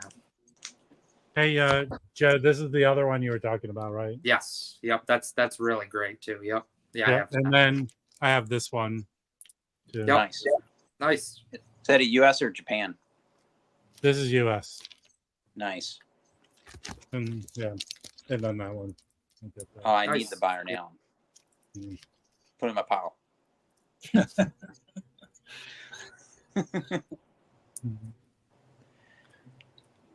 I find that Giuseppe Logan isn't that crazy though. It's good. No. No, it's and I would Joe, like the was other he- one too. Was he homeless at the time he made that one record? I don't I thought he know. was living on the street. I know that after Is the he story. made the recordings, he disappeared and people just assumed that he died. And then like 15, 20 years ago, he like surfaced somewhere. So That's think what I mean. He it was might have living on the actually, I don't know if street. it was Alex or somebody had mentioned that Yeah. a few years ago that he all of a sudden just like showed up like 15 or 20 years ago after being gone for 25 or 30 years. So And he could still play. yeah. And he had a second family. Maybe. I don't know. Chris, that you want to happened- show some CDs? Joe, happened- you had I What? was wondering, Joe, did you get your Guy Like a Dog yet? No, it shipped Tuesday, so hopefully next week it'll come. Let me know how that goes. Yeah, I really should have bought it when you and I, Nicole, were talking about it a few weeks ago, because now it got the Dusty Groove got moved to August 23rd. It's coming out. Oh, So good, damn. it was 3 weeks. I think they just I don't know if there was issues with it had to be distribution issues, but Right. Well, it was I got on there and I started clicking, and I went to pay, and I realized I was going to be ordering it from Austria, and I'm like, pump the brakes. See, I bought it from Austria. I don't care. I just have I just late. I don't know. I used to not care. it this? Lately, I Yes, just that, I yeah. hate ordering from overseas. So what's the story with this? So it Didn't was. get it. I mean, Nicole can talk about it, but it was a CD that came out in There was only a CD on 94, there, yeah. and then it came out like third week of July. You could buy it from the label Trust Records. You could also buy it on Bandcamp. I actually bought it on Bandcamp, but it shipped. It's I don't know. I think it's a difference of address between like the U.S. and Europe, but there's no, when they confirmed what my address was, there was no state as part of the address. So Yeah. it was just essentially like where the city that you live in, and then the zip code, and then Yeah. it says USA. So it's going to be fine, because I mean, the zip code is what kind of tells you where it is, but Right, it just exactly. I think it's just a difference of address. So but that was also why I didn't buy it at first either, because I was like, Yeah. if I get it from the US, I can pay less money. I can wait a few weeks, but I'm not going to wait until September to maybe get it. So How think- so you have it now, or you haven't got it? no, I'm still waiting. I bought it it shipped on Tuesday, so still waiting on it, but I know that it'll take a little bit. So So is it you heard it before you streamed it, or no? no, I just bought it blind. I just knowing what I like and what Dave and Nicole have talked about. I think it'll be. How would you compare it to the 33 version of the Sinatra record? Just a little bit further out. Yeah. Just a tad. Yeah. Frank was pretty The wild. frequencies are a little different. Like I said, I saw that band in Chicago, like in late 90s or so, and that was amazing. Yeah, that had to be a really good one. Few people know this, but Brotsman played clarinet on Wee Small Hours. Mm-hmm. That was a joke, everyone. I have the Brotsman clarinet record, Mm-hmm. so that it wasn't that bad of a joke, Mike. Thank you. I thought it was good. No, there's a CD, a live CD of that group, and it's not as free as you think. It's just it really grooves, man. What's the most normal Peter Brotsman record? Well, there's one with him. It's just him and Sonny Chirac. That's fantastic. Well, he's actually, really kind of laid back in that. Yeah, of Rob, the if you're looking fragments. for something that's like Peter Brotsman, but it's a lot totally different. He had a record that came out at the beginning of the year that was called Chicken Shit Bingo. Oh yeah, And that is very like melodic. There are some times where he gets more into what he kind of did, very aggressive, very like kind of hard blowing into the saxophone, but it's also very, most of it is ballad like and pretty tame compared to, there's not really the one thing about Brodsman is that aside from his early material like Machine Gun, Balls, Nipples, he in the 70s he got a little bit less like just absolutely blowing his lungs out, but he still was very intense. But his from the 70s until he pretty much died, there's not much variance to his playing. I mean, he consistently his intensity is like loosened That's up. a good one to get. Yeah, Very that good. is a nice one. Yeah. Here's did I show you these things? No. Ta-da. These are Bro CDs. Oh yeah. This is another one. Brodsman. This is his own label and the CDs. Han Bennett with Peter Brodsman. Yeah, I have that one. This one I need that one. and this one. Ooh, that's cool. Yeah, that's his Get own. that from Aramite. That was his, What's that? that's his Get own. it from Aramite. No, yeah, the guy who was I got him from he was a distributor here in lived here in Berkeley. He used to be in Boston. Now he's in New Mexico. Yeah, so yeah, I got it was I bought one and the guy goes, "Oh, I got a bunch of them," and I said, "Well, bring them down." I met him over the local Pete's Coffee here and brought them all, and I go, "Cool." It was like a drug deal. Yeah, it was a drug deal gone thing at 5 o'clock, in the afternoon. It was pretty cool. So Those are great. yeah. Anything with Han Benning is going to be top notch. Oh, absolutely. Yeah, I'd like to find that one, Dave, that you showed like a week or two ago, that solo one that you had gotten from Carolina Soul. Yeah, the FMP. Yeah, that would be The kid. that was, I call that one the kitchen sink, man.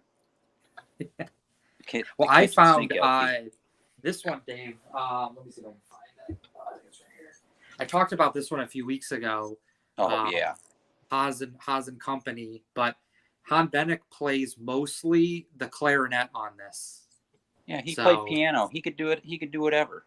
Yeah, he played E flat clarinet, B flat clarinet, bass clarinet, and then percussion. But Louis Maholo plays the drums on pretty much the whole thing. So his percussion is probably just supplementary to that, and he's mostly playing the clarinet. So this is insane, though. This is 53 minutes. It's a single LP, 53 minutes, and it is pretty much 50 plus minutes of intense free jazz.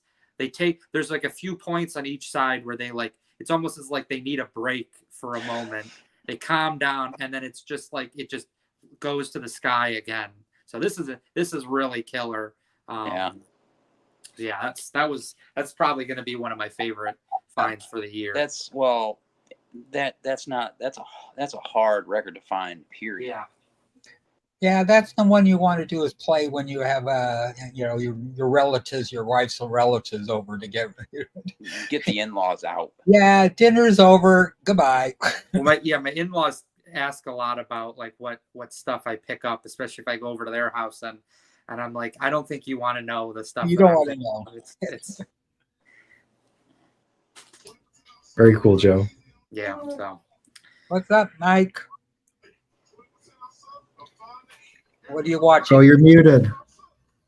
He's back from Syracuse. Sorry, I was How was Dinosaur Barbecue? I was just going over some stuff. Oh, was the football game or the Olympics? The Olympics, but I was actually looking over something from work. No, can't do that. It's Friday. How's the news? next week is my last week before I go on 2 weeks Oh, vacation. you haven't gone yet. Okay. I No, thought you no, were no, back. no. Yeah.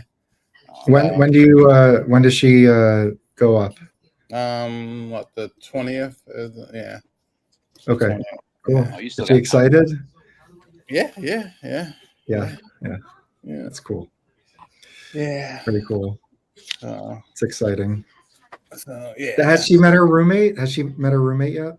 No, they've talked. They've talked. Okay. That's always an experience. Because my roommate's from LA. So Okay. All right. Did you see that link I sent you, Mike, about the archive at Syracuse? yeah, I did. Actually, I did check it out. I've I'll be heard back. I gotta go feed more the kitty. about it, that they have the most cylinders there, like the old Edison ones, Yeah. housed there than anywhere in the world. Wow. That's crazy. Mike, you gotta go. You gotta go check it out. Yeah. I'll have a lot of What I opportunity. understand is you can look at the website, and anything on there they will digitize for you. Oh, that's in the archive, similar to UNC Chapel Hill. Oh, yeah. No, I'll be up there frequently. Yeah, I'm wondering if they have like any of the old, Lester Young 78s or Basie or any of that kind of stuff. Yeah, because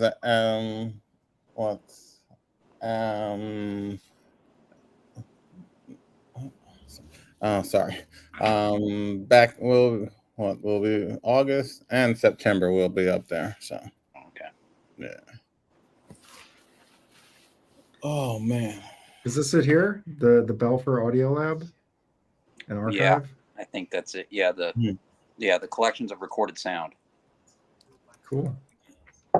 Very cool. I didn't know about it. This guy from France at my work knew about it. He was like, he goes, "You're from the Syracuse area, right?" I said, "Yeah." He goes, well, you were, because he knows I went up to the Chapel Hill thing, and he's like, "You need to go to the Syracuse one." So they got more records in there than anywhere. I had no clue. Now I know Cornell's got a big archive. No, I'm sure. Yeah, and they're digitizing everything there. They got African Bambata's collection in the basement, like where Dom works, and they're digitizing his entire record collection. Yeah. Wow. So I'm gonna go check that out. If I go to visit Dom in Ithaca, I'm gonna go to Cornell and see if we can look at the African Bambata records. What he had in his collection, because it's got that's incredible. Crazy. Yeah, it's probably pretty awesome. There'll be some jazz in there. Can you just go to the archive anytime, or is it? I think at Cornell, the way that worked is he donated it there, and it's a public thing. Okay. Do you think the same thing about the one at Syracuse? Well, if it works similar to Chapel Hill, it would be. I mean, I went up there and requested to look at discs and got taken back into the vault and into the room where they record, make the recordings for you and all that kind of stuff. Yeah, because I live all free to the public. Syracuse, so yeah, Syracuse is a private private university compared to UNC Chapel Hill, so it might work differently, but I don't know. Yeah, if I go up, I might go over there and give it a whirl. So now, Mike, Ithaca to Syracuse is only like maybe 40 minutes or so, 45 minutes. So yeah. I just interested. Chris, you want to show some CDs? The old stuff. So, Chris, I think you're muted, but it doesn't look like. Yeah, it's CD time. Oh, okay. Oh, man. All right, so how many CDs did you get? Are you saying that you have to root for Syracuse football this fall? Well, they got a new coach, and supposedly they're supposed to be pretty good this year. We got Ohio State's quarterback. Yeah. What's gonna happen to them when the whole ACC falls apart? We turn them on. Yeah, they got what, Stanford and who else are now in the ACC? We need to recreate the Big East. There's going to be 5 conferences eventually. Mystery. Oh, sorry. Okay. We need to force Penn State to play us every year again. I got a bunch of CDs. You want to see them? No. Okay, cool. I'm gonna go through these quick. So this is No, the first don't one. go quick. Well, Okay. wait. Why don't you tell us how you found all these CDs? I have a CD player and I decided I wanted to buy CDs, so I went to a bunch of record stores and bought a bunch of jazz CDs. Great story. It wasn't that complex. And let me- Rob- Can you tell? Rob made that sound like it was going to be a great story. Yeah. Wait, hold on. I'm Hang gonna on, add something to it to make it a good story. Oh man. As Chris got to the store and reached for those CDs, another guy tried to grab them, and a fist fight ensued. Yes. And I won because I had the CDs. All right, this is really good. So this is Charlie Hayden with Paul Bley and Paul Motion Montreal tapes on Verve. From what year? I have no idea. 89, I think. Yeah, there we go. 89. Yeah. So there's what, 6 or 7 of these? I think, yeah, I want to say it was either 7. I think it was 7 nights or something like that. I'm not sure, but most of them on Verve. I think 1 or 2 are on ECM. Right. The Verve ones are better. And it's usually Blay and Motion, except for the one there's Jerry Allen. Yeah. There's one with Joe Henderson. Yes. That's really good. That they reissued on vinyl. If you can find it, I think it goes for like $70 or something like that. And then there's the Liberation Jazz Orchestra one that's really good. There's the Don Cherry, Ed Blackwell recording. So I guess it was all the Montreal Jazz Festival I did. Yeah. It's cool. I mean, it's just like the ones Pablo did back in the day, you know? Mm-hmm. Yeah. All right, I got a bunch more shit. So this one's excellent record. Charlie Horn on Verve. So I like this one a lot. Yeah. This is the only Blue Note I found. So this is Nature Boy, Jackie McLean. So this hasn't ever been released on vinyl, and it's got Dave Williams, Billy Higgins. It's great. That's I love that one. Is it live or is it I think that's a studio. It's a studio recording, yeah. I've only listened to all these once, but so yeah. I've never seen that before. I know, me either. I think you can get this on vinyl for cheap, but you I can. didn't pay more than $5 for any of these. So this is Branford Marsalis. What's it called? Renaissance. This one's really good. Yeah, I think Tony Williams is on that, I believe. Yep, Tony Williams, Kenny Kirkland, Bob Hurst on bass. Yeah, so I got three Branford records, and every single one of them is awesome. I accidentally bought this, even though I have it on vinyl, because I thought it was a different record. I thought it was Big Fun for some reason because I'm an idiot. So I got that. This I've been wanting for a long time. So this is Charlie Hayden and Kenny Barron. So it's duo. So it's called Night in the City. Yeah. This came out on vinyl, but it's like $60. So yeah, it's just really bad. I have both. Yeah. I have the CD and the vinyl. I got the vinyl when it came out, and then it disappeared for a while. And but I think I paid $8 for this. But I also learned a lesson that you have to look at CDs too, because this has got a spot on it and like gets stuck on the last track, so it's basically garbage to me.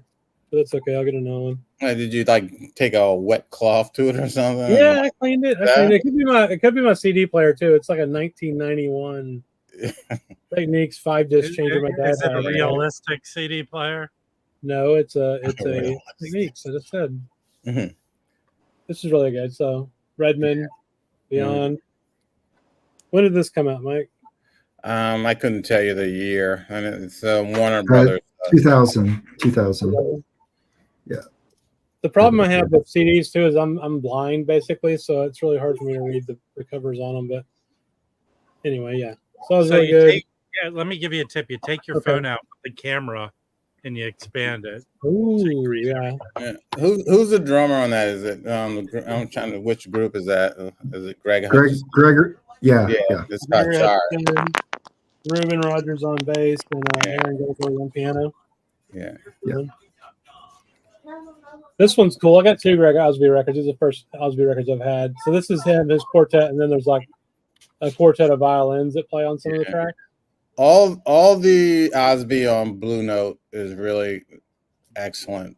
I guess him, Jason Moran, and Joe Lovano were like probably during that period were the guys that Blue Note recorded the most. And Jason Moran got probably his start in Greg Osby's band. Right. Yeah. Exactly. So that's cool. I got 3 of these. This one's my favorite. So Winton did a bunch of standards. Like there's 7 of them, I believe. Their standards records are all different. This is all Jelly Roll Morton tunes. So yeah, really cool. I mean, it's just really great renditions of those old 100-year-old songs. I mean, they sound really good. This is a Marcus Roberts trio record I found. It's in honor of Duke, so it's all it's his trio playing a bunch of Duke Ellington tunes and things he's associated with. I mean, so anyway, that's awesome. What is this? Oh, this is one of their standards from Winton. So it's the Midnight Blues. This one's really good too. Yeah. I mean, the best one, my favorite is the first one, and then the number 3 is with his father. Yeah, really good. I got a lot of Winton Marsalis. There, you can get he sold so many CDs. They're like $5, or if you get them online, like 3. So this is this is Standards Volume 2.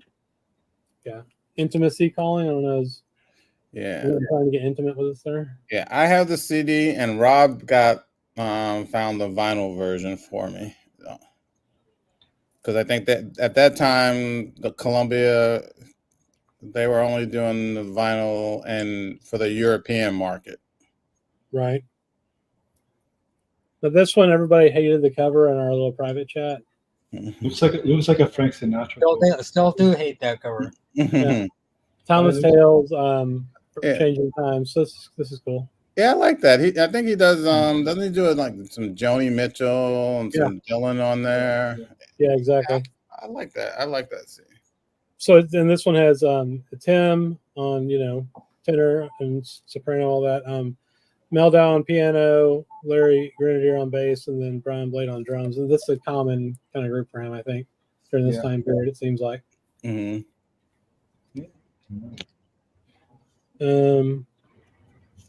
This one actually I enjoyed a lot too. It's another Winton Marsalis. It's called "The Majesty of the Blues." Yeah, that was. I think that was the first one after he broke up the quartet and went to a septet. And there's a sermon on that one, and the guy that did the sermon was Reverend Jeremiah Wright. Yes. Who was he was a pastor at Obama's church who Obama had to disavow during the campaign. The chickens are coming home. Yeah. I must have heard that 1,000 times in 2007. Yeah. 2008, whatever it was. All right, let's keep going.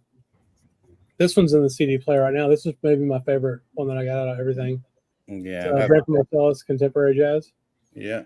That was the first recording after Kenny Kirkland died. Yeah. And Joey Calderazzo replaced him. Yeah, exactly. This record made me look into him as a piano player. And there's a couple of, me and Mike talked about this a little bit privately about, the Joey records that are out there. So it's funny, like years ago, I went to see a show at this place that no longer exists. It's got a different name now called Visionis. And I saw this guy, Craig Handy, and he had Joey Calderazzo was on piano. And it was one of those like nights, it was just a group that they just put together. The first set was like their first time even like playing. So, Craig Handy goes through introducing everybody, and he goes, and it's Joey Calderazzo on piano. He goes, on piano, Joey DiFrancesco. Like, what's up? And he goes, oh, sorry, Joey Calderazzo. And he had no clue. I mean, it was just like, these are the guys you're playing with tonight. Yeah. All right, let's keep going. I found this Mark Turner. I mean, Okay. all Mark Turner I love. It's called Dharma Days. Yeah, I actually like yeah. this one. He was. I like the stuff he did. I like the one I have of his on Crisscross better though. Yeah. See, and he started off on Crisscross, and his first recording on Warner Brothers was probably, I think, was supposed to be on Crisscross, and Warner Brothers probably just bought the rights to it because it's produced by the guy that owns the Crisscross label. Right. Oh, okay. It's a cool band though. So I mean, it's him, Mark Turner on sax or whatever, and then Kurt Rosenwinkel on guitar, the Sheet Waits on drums, and a guy named Reed Anderson on bass. So I don't know if that's a common group for him or what, but they all played together. Reed Anderson, I think, may still be in the Bad Plus maybe with Ethan Iverson, and all those guys played together. And Kurt Rosenwinkel, he's from Philadelphia, and all those guys, Kurt Rosenwinkel, Questlove, Christian McBride, they all went to the same high school. Oh wow. Yeah, that's the kind of stuff I'm looking for too, honestly, and so what is this? It's another Branford record. Yeah, that's the Winton's on there. There's that one song, Cain and Abel. It's called The Beautiful Ones Are, I can barely read. Not Yet Born or something like that. Yeah, I think that's right. Yep, that's it. So I really enjoyed. I enjoyed all the Branford stuff I found. I really like this too. So it's Redman, Freedom in the Groove. What do you think about this one, Mike? It's all right. It's not. I don't know. It's not my favorite. It's one that I don't go back to that much. I like it a couple better than the other one. Yeah. I mean, it's Brian Blade's on it, Peter Martin's on it. It's I don't know. And Peter Martin, those videos, the video, exactly. That's who Peter Martin. Oh, that's Peter Martin. The guy that interviewed Christian McBride. Yeah. And he's gotta look into stuff. He's on. I think the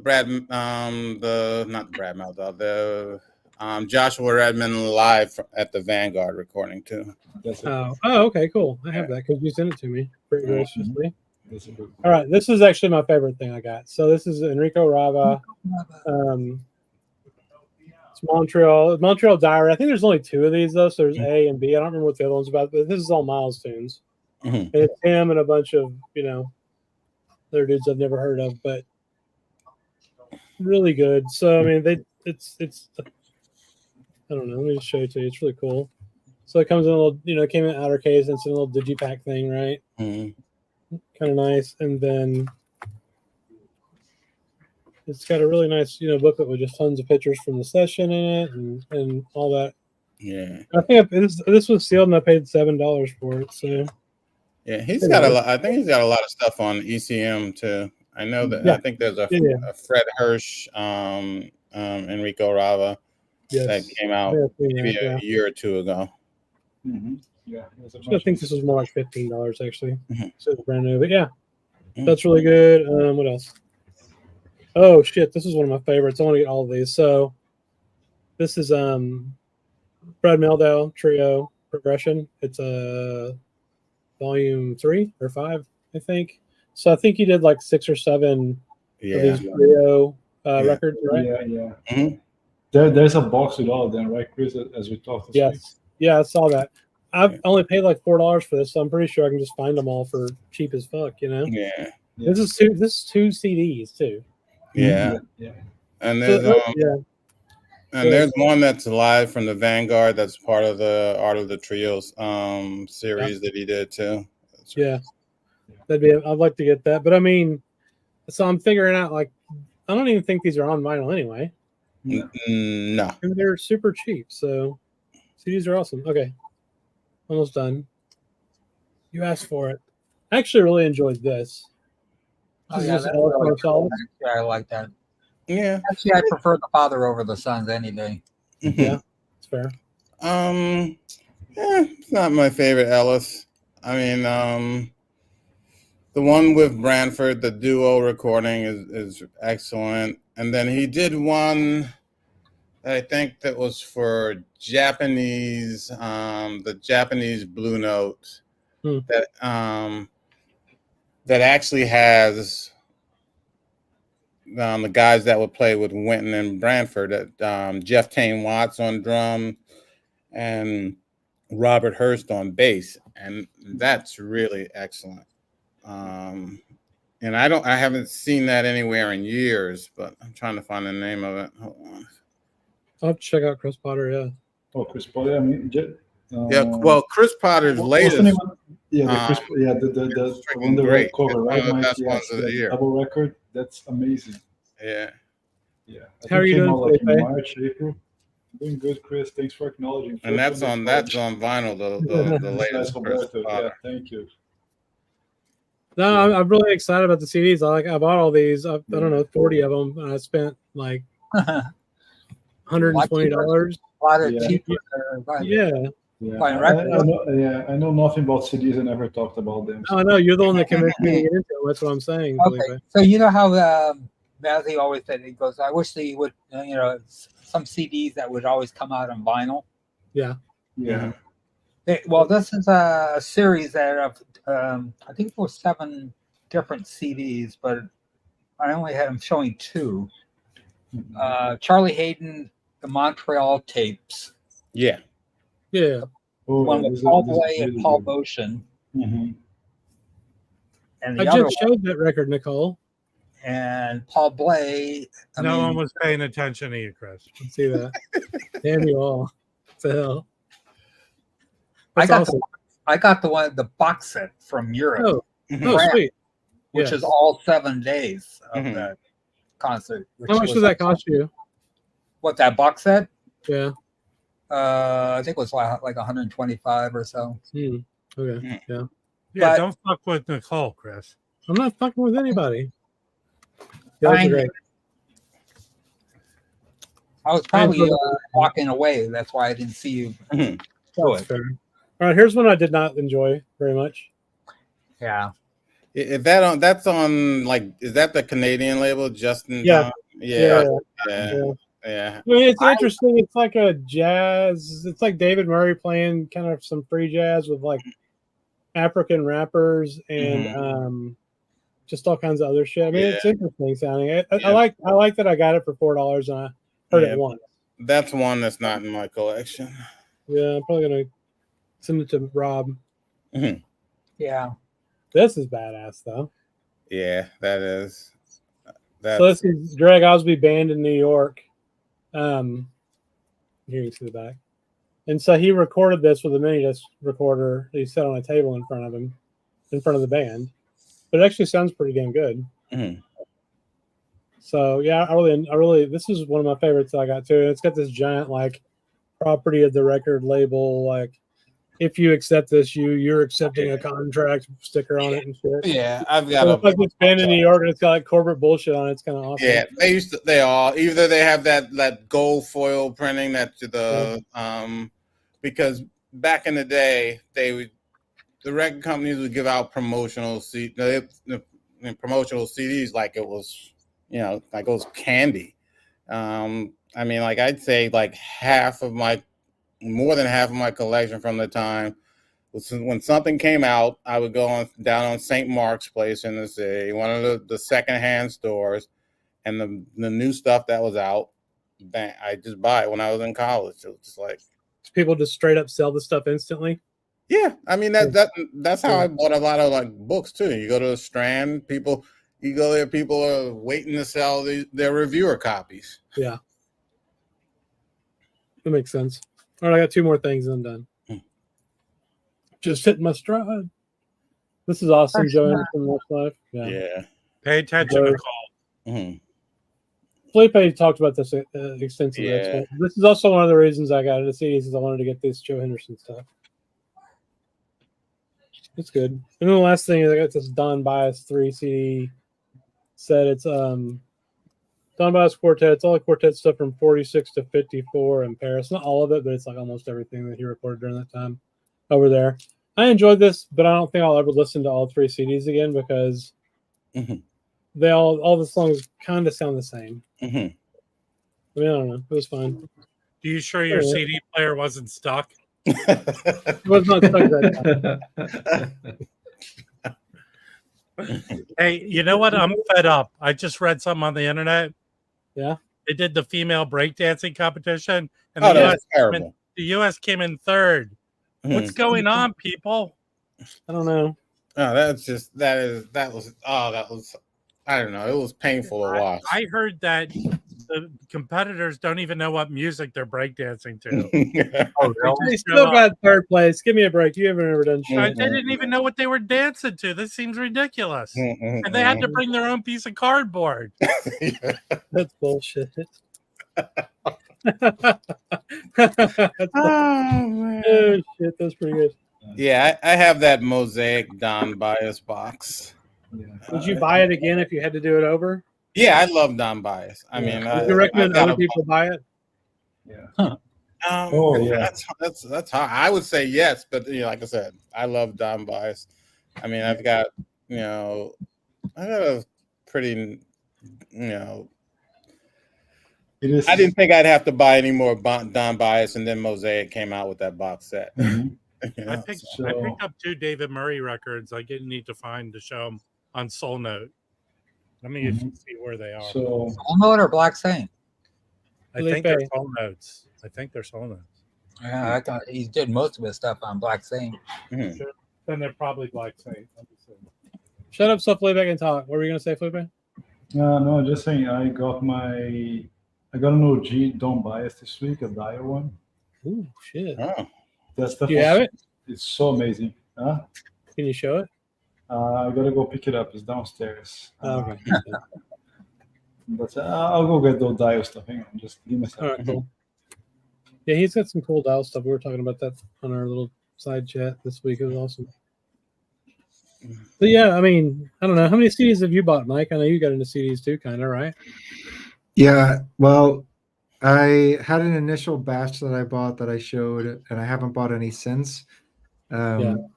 Just because I don't know. It's tough. I'm just trying not to spend so much money, and I haven't gotten through all those yet. So I just figured just wait, because a lot of this stuff, it's not like it's gonna like sell out, but there's definitely like you were mentioning that guy Chris, what's his name? He plays with Joshua Redman. Oh, well, anyway, yeah. I want to get the Spirit of the Moment at the Village Vanguard. There's like some CDs that are high on my list. There is one CD that I got, and I forgot. This one. This is the Kurt Rosenwinkel group. This is recorded at Smalls in '96, and he put out. Yeah. This is the original. This is the album, the same group that I think he did in 2000, and this is the same group from '96. That's a young Mark Turner. Oh, cool. Where's Ben Street and Jeff Ballard on there. And then somebody just posted that on Instagram, like an hour ago. Yeah. Oh, okay. I'm sorry. Well, I did it earlier this week. Sorry. And they do the same songs that are on the CD, basically. Yeah. And Instagram just makes an impression on your brain. You just see it, and then you know. And I literally just saw it like a few hours ago. This is Kurt Rosenwinkel's label that's on it. It's Hardcore Records. So. And why can't you just be like me, Mike, and admit that you don't watch the Jazz Moment? And I guess for some of his Verge stuff, he's gotten the rights back to, and he's reissued them on his own label. Yeah. And his latest one is his duo with Jerry Allen. Yeah. It came out in February. Yeah, that's terrific. It was recorded in 2012 in Paris. Beautiful recording. Yeah, I'm gonna check that one out. Yeah. Okay, so here's the one, the 10-inch. Oh, sweet. Oh, cool. And this thing rocks. It's beautiful. Mm-hmm. What year is that? This, I think, let me check, Rob. I'm not sure. It's early 50s, I think, mid 50s. That looks very sorry. clean. That's early. That's early. I gotta. So it's kind of a collection because of stuff that came out in '78. First, I'm gonna pull out the year for you. I have it on my Discogs. The vinyl is not like the most silent one. It's very clean. It plays well, but the vinyl itself is not silent. So silent. A lot of those old records weren't, Yeah, the tone. I mean, you hear a little bit of like Coleman Hawkins, son of Chuck Park. He was big with Coleman. He played with Coleman Hawkins, and this is beautiful. It really surprised me the quality of the music, not because of his skill, but how the presentation was on this record. Although the record is like the noise floor is not super low, you just hear beautifully. I mean, great. If you find one of those, any of those dials, 10 inches. Yeah, I'd like to get one just to have one in the collection would be cool. They're really great. And now that one in particular. Another one I would recommend is this box here. I like dial soap. So Well, put some on, man. I could smell you from here. No.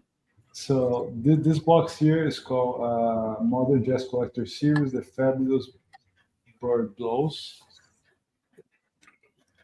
This is a UK release from 1981, as we're looking at. Does that include the record you just showed? No. No, that's a Charlie Parker. I don't buy it. It's Bird. Come on, Rob. Jeez. Okay. Are you here, Mike? I didn't notice you were here. So it comes in a really nice box. It's a UK press. There's no US version of this. It's a UK. So it's absolutely clean, silent, plays really well. I was surprised by being such an old recording. So it's 901 dial. Bird Blows the Blues. So what label put out the box? What group? Dial. Let me look it up. Well, this is a reissue. It's a reissue. So let's see. I know it's a reissue. I wonder who reissued. So it came. So it comes with 3 records actually. So that is 901. It comes with 904. Alternate Masters Volume 1 and Alternate Masters Volume 2. This thing is impeccable. Originally, it came with polyline sleeves. There's a great explanation here, and this thing came like perfect with all the insert and everything. The sound quality of this thing is just unbelievable. It's really good, really silent, great pressing, and honestly, I paid like $50 for this box. Holy shit! I'll give you 45 right now.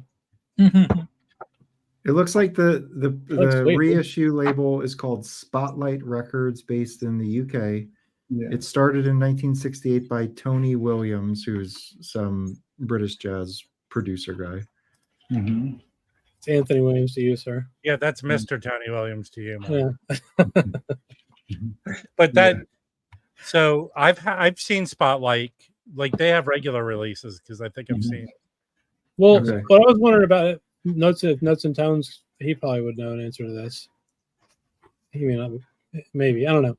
I want a box set of all that shit, of old Charlie Parker shit on CD. But there's different boxes out there, right? Like I don't know which one to get. There's a 90s dial session. I think that's the one to get, right, Mike? You're muted, Mike. You're muted. Mazzy's shown that's the Dial Savoy. I think it's the Dial Savoy one. The Dial Savoy. I have the CD. I have is the Japanese Dial recording. Yeah. And it has all of that stuff on there. the famous like Night in Tunisia excerpt and all that stuff. That's on there. I don't know if you could. I don't know if it's still. I'm sure it's still out there. I don't know how much it costs. Yeah, I'll have to check it out. That sounds interesting. Yeah, no, for sure. I bet I could buy a bunch of CDs for nearly nothing from Japan. Yeah, Does Facebook put up CDs? You can even go on Amazon, Chris. I was watching a video from Guido and a dialogue, which we're going to meet tomorrow, actually. Oh, yeah. So he gives a guide on buying CDs from Japan. Check that video out. Okay. Yeah, we'll do that for sure. Because I think it's like a flat fee, so you can order a bunch for the same fee. So, I know it sounds stupid, but I forgot how fun CDs are too. They're basically, Yeah, you can use them as conductors. They're little records. Like it's fun. No, it's fun. Yeah, I think CDs are great too for like, especially for live sessions, because you don't break the flow of the concert. Yeah. But the other thing, so one more thing. So I had all these CDs and Notes and Tones. Oh, sorry, let me do something here. Mike, whoa, I went into full screen. Okay, here we go. So Mike told me about the sleeves that he uses, to store all the CDs. This is like, I don't know, 30 CDs or whatever. I mean, when I had them in the jewel cases, it was like, a stack this tall. So throwing all that shit away and using these little gatefold covers is for sure. Yeah, freaking awesome. That's a good idea. And look, it's just like a record. You got the inside, the outside. There's the record. You put the little tray back in the back. So anyway, those are great. Yes, I mean, I showed last week. I keep mine on a folder, right? Yeah. Just because I know where they are. Just because I mean, yeah. But that was great too. This is that Charlie Parker that I was talking about. Yeah, Dio ones on the Japanese. You can have those on vinyls as well. It's 4 CDs. This is just the dial stuff, and then I have the this is the separate like Charlie Parker. Those are Savoy sessions. Yeah, and then there's another one, and then they have some Savoy Dizzy Gillespie ones that are really good too. Because I have one that has Rob was showing that Joe Carroll record earlier. Yeah, he started with Dizzy Gillespie.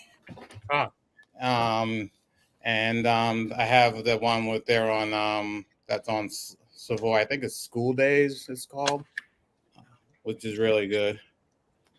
Very cool. Yeah. Do you want to see, Chris? You want to see how crazy my CD collection is? Yes. Let's see where is it? I can't see. Oh, good lord! You need to throw away some jewel cases. I prefer the jewel cases. I don't know why. Yeah. These are original. Look at those pictures. Those are the original Francis Wolf photographs. Nice. Oh, freaking awesome! Yeah, Chris, put a link for the CD sleeves, please. So sleeves, I think they also come quite handy. I mean, I have a lot of the Blue Notes, like 2000s, 90s stuff. So, and there's a lot of like comps and things put together. Like this one is pretty cool. I think have I showed this before? Yeah, that was great. I mean, everything Grand Green Sonic Clark, everything is here. So it's a double CD. I have those. So you get the whole thing here, extended sessions. I think if you just want to appreciate them, it's a no-brainer. Yeah. I don't talk about the CDs I have, but I have about 500 CDs. A lot of jazz that goes about 2 feet deep and about 1.5 feet high. So I went to a thrift store and they dropped a whole jazz about like 100 for $1 each in killer titles. So I used to go, Rob. I used to go to Rasputin. That's north. Is there Rasputin in South California? No, right? There was one in Fresno, but I don't know if it's still there. I used to go in the Bay Area. There was a lot of them. They had like CDs for 99 cents. I have like thousands of CDs now because of it. No, like I sold some of those CDs for like $30 or $40. They were like a lot of hard to find jazz CDs. Oh, for sure. Yeah. And just somewhere, I'm not sure if I showed those CDs before, but I really like this one, Jerry Allen Timeline Live. Oh, nice. I never And saw that says that. Kenny. Oh, this is great. The rhythm section here is killer. Kenny Davis, Castle Overall, and Morris Chestnut. Castle Overall is leading his own band now. Amazing records. He just put out one live on Third Man last year, which is like totally must have. What label is that on? It's on Motima. Oh, no shit. Yeah, Oh, yeah. on Motima. She recorded a lot there. Yeah. This one has video as well, and I mean, it's one of some of the best sounding drum and percussion I've ever heard. This is really, really good. Let me see. Yeah. Roberto asked, "Do you have CD inner sleeves?" Yeah, I do. They're made out of that stuff that they put on the side when they're building houses or whatever. Yeah. I just grabbed a few of these. Does anyone have this one? Oh, this is cool. I see that. I don't have it, but I seen that, Rob. Yeah, it's on. Telarc. That was a great label. Telarc. There's some good McCoy Tyner on that. Ooh, does anyone have this one? Yeah, that's his first one, and sort of Pat Metheny was sort of. Is he ruining it? Was brought in to sort of like control the session because this looks like a hip hop record by him. Hang on, we're still talking about the last record. So, are you saying that Pat Metheny ruined it? No. The label. It was the label's idea. Bring a veteran in because you got a young guy. It's his first time in the studio. Right. We had Charlie Hayden too. I mean, it wouldn't hurt. Yeah, but Pat Metheny was more. I just watched the interview with Pat Metheny. He's very interesting guy in terms of his approach to music. Yeah. And just always looking for like the next thing and what he was doing with, I don't know, just like whatever was cutting edge at the time. It's pretty interesting. I definitely have a new appreciation. So last year when he was recording his latest record, the other one, the Joshua Redman. Oh. Because I think that's the one. Is that the one where I think they do "Tears for Heaven" on there or something? The Eric Clapton, is that one? They do. Tears for Heaven. Yeah, Tears for Heaven's on it. Tears in Heaven. Yeah. Oh, you know what the interview was? It came up in my feed. It was like a few years ago. He was on Questlove's podcast, and Sugar Steve was on there too with him. Cool. I don't know if. Yeah, it was a really good conversation. I'll drop it in the chat if anybody's interested. Yeah, last year he gave a nice interview to Stereophile when he was recording his last record. I shared it. I have that one. If you guys remember. Yeah, I remember that. And then this is very nice. This is Verve Master Edition.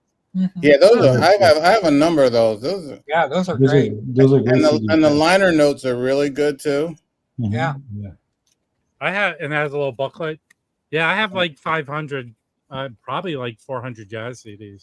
Send me like 50 of them for free. What a big Ian, where are you? Do you like CDs? I like CDs. I'll send you this one in honor of Kinky Freeman passing away. I don't give a shit about that. I don't want that. Does anyone like 9 Inch Nails? Oh yeah, that's great. I used to have that. When I was young, I spent all my extra money on CDs. Like when I was 18, 19 years old. There's crazy good that collection I bought was just I've never heard of most of the records.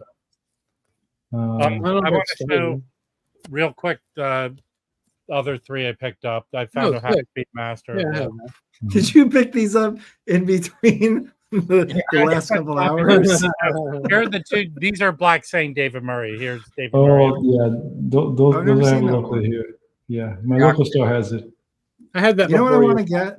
I want to get his big band records that are live at Sweet Basil. I want to get those. Get the Octet records too. They're really good. That was the last one. Basil. I don't know what happened to this lady on the cover. It's the wind blowing. There was just back to her head. It's good lineup on this. Yeah, John Jackson. I saw that band. Nice. We can read I that. just bought these while Chris was talking. Flyer. Hey, I'm sharing my CDs, man. How dare you? Look at this. Gonna show a cool one. You guys should definitely check that one on Amazon. I think I showed it here a few months ago. I think Mike endorses that. It's a 2017 a CD by Ron Miles. Oh, yeah. Unfortunately, who passed? With Brian Blade, Bill Frisell, Jason Moran, and Thomas Morgan. Yeah, that's great. This is absolutely great. And I actually have to admit, shame on me because I don't know where the title came from. Now I know. I understand. Yeah. So that makes a lot of sense, especially after watching the Stax doc. Yeah. They did do a version of that on vinyl. Yeah, but this is the European edition. Impossible to find. It never comes up. No, this is beautiful. This is absolutely great music. Like listening wise, after listening to CDs all week and then listening to records today, it's not that much different for me at all. No. Yeah. Like I said, some of the modern days CD transports and DACs are just incredible. You know, it isn't like back in the old days when CDs were like, And in terms of reading the information, you can just go to any shop or Facebook Marketplace, buy a DVD or a Blu-ray player for like $50. It does the same. I know you're an audiophile. Do you get stereo file? Yes. Did you see the Herb Reichert's review of that TIAC? I was skimming through the pages today, but I saw he even put a design of the a plan of the drawer and it floats and it's floating and they got a rave review on that. Of course, it's a $2,700 transport. And one thing that I said, and the one thing that I said here, I think Mike also has the same. I think those Emotiva CD players, they're so cheap and they're so good. I mean, I haven't right now. They're at ERC3. That's the model. I have an 4, so ERC4. I have an ERC3, like 10 years, even probably 12 years old. That thing weighs like a brick. Yeah. Which one do you have? The 3? The 3. Yeah, I have that one. You know why I won't get rid of it? Remember they had that format, and I think only Atlantic really did it. It's called like HC something CD, and it never took off. But they read it. The Emotiva plays those CDs. And because I have like a John Lewis, I have some James Carter on Atlantic. The CDs you can play them like a regular Red Book, but play anything. They're also encoded with that format. You can probably get one of those for less than $500, which I think is a great deal for what they do and the quality of the sound. Yeah. Does anyone know this one? No. Now, Rob, you were showing that Kenny Barron. Yeah. I actually sold the other version. The other. Yeah.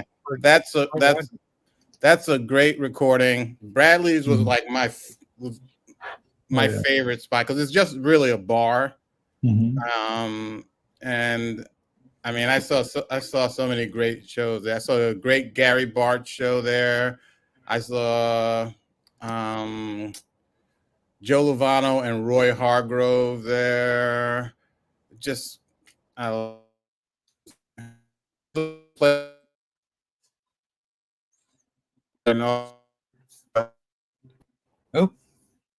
What happened? It's me. Roy Hargrove. Mike, you're breaking up a little bit. For a lot. He's out. Mike, what do you think of this? Fell asleep. Here's a one for Jazz Bomb Mike. What do you got? Oh, Concert Sinatra. Yeah, he does Soliloquy and Old Man River, where he drops. This doesn't smell so good. Has a hurricane hit up there in New York City? And Bewitched on there. What do you think? He froze up. That Roy Hargrove you had with Steven, that Charlie Parker one. Yeah. That's excellent. Yeah, that's really Christian McBride and Stephen Scott. Your dinner is there. Yeah. Do you know? I don't know if this one's. That's a really good. Oh yeah. Yeah, it's Mhm. all those vocalists. It's really nice. Jay Monheit. So Yeah. excellent playing. I've never heard of it. Felipe, you know this one? Oh, for sure. Yeah. So he just Milton Nascimento. I mean, he was one of the greatest voice ever. He just put out today a record, Esperanza Spalding. Looks badass. Mhm. Oh yeah. Yeah. I've got Mhm. tons. Mhm. Yeah. This is an interesting one. It's a sampler from Mhm. I think a box. Prestige. Mhm. Yeah, Okay. Interesting. tons of good stuff. Yeah. We were showing a lot of Charlie Hayden, and here's one. I don't know if you guys can find it, but I guess what is it? Name this They put out a few. I think it's actually Chris Anderson CDs. And this one is just him and Charlie Hayden. Chris Anderson is this pianist. It had what's the brittle bone disease? He had that. He played with like Diana Washington. Osteogenesis imperfecta. Yeah, Yeah, Mr. Glass had it in the movie. yeah, and Yes. but you know, it's whenever they talk about Chris Anderson, they always say he was Herbie Hancock's teacher, because Herbie Hancock heard him and asked to take a few lessons with him. But there are a number of Chris Anderson recordings out there you can find on CD too. But this is really good. This Charlie Hayden with it's just a duet with those guys, and it's really good. I don't know how easy it is to find, but if you can, I recommend picking it up. Name Audio, that's what it is. Yeah. Is it from the company name? Yeah. Their equipment Okay. company, their company. English Yeah, solid yeah. state electronics line. Yeah, Names as a hi-fi company. They make equipment. I used to have Name when they back in the I don't know, maybe early 2000s or so. Yeah, no, they're pretty good. Their latest amps are getting really good reviews. Yeah. And this is the Joe Henderson, Charlie Hayden from Montreal. Yeah, that's want that for sure. Yeah. Somebody asked about the inners. Yeah. I don't This is know. the inners that me and Mike use because he told me which ones to get. So they're just Tyvek.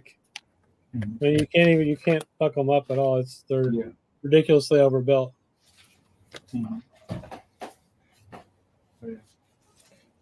I just like that you can hold 50 of them in two hands, and it's not like carrying around a fucking dead body. I know. You like holding them and thinking you're a giant. It's so fun to be a giant, Yeah. It's I don't know. I just say you can't find. Well, maybe the way Felipe has it in a book, but I don't know. Yeah, the folder is good because I put back there and know where they are, and I have the folder separated by and I have all my CDs filed alphabetically, so I just go through. We used to have these racks called the bolts racks. Yeah. 500. Well, this was when I had. This is another collection I sold. 4,000 CDs. I had 5 of them. 6 of these bolts racks that hold 500 each. Or those bolts racks were badass. I had a double setup for DVDs when DVDs were big, like in the late 90s or whatever. Because I had about 1,000 freaking DVDs at one time. I've still got about 600 of them up at my lake house, but I put them all in those big ass binders. So I got I don't know, maybe a couple of hundred DVDs. Yeah, I like the Blu-rays because they're smaller. The cases are smaller. Yes. Yeah. I have 600 DVDs and Blu-rays, but I'm going to get rid of a lot of them. All right, got rid of a lot. You sell them? Are they worth anything? No, they're not worth shit. Donate them. What about the Disney's might be worth something? No. Here's the box set. Oh yeah.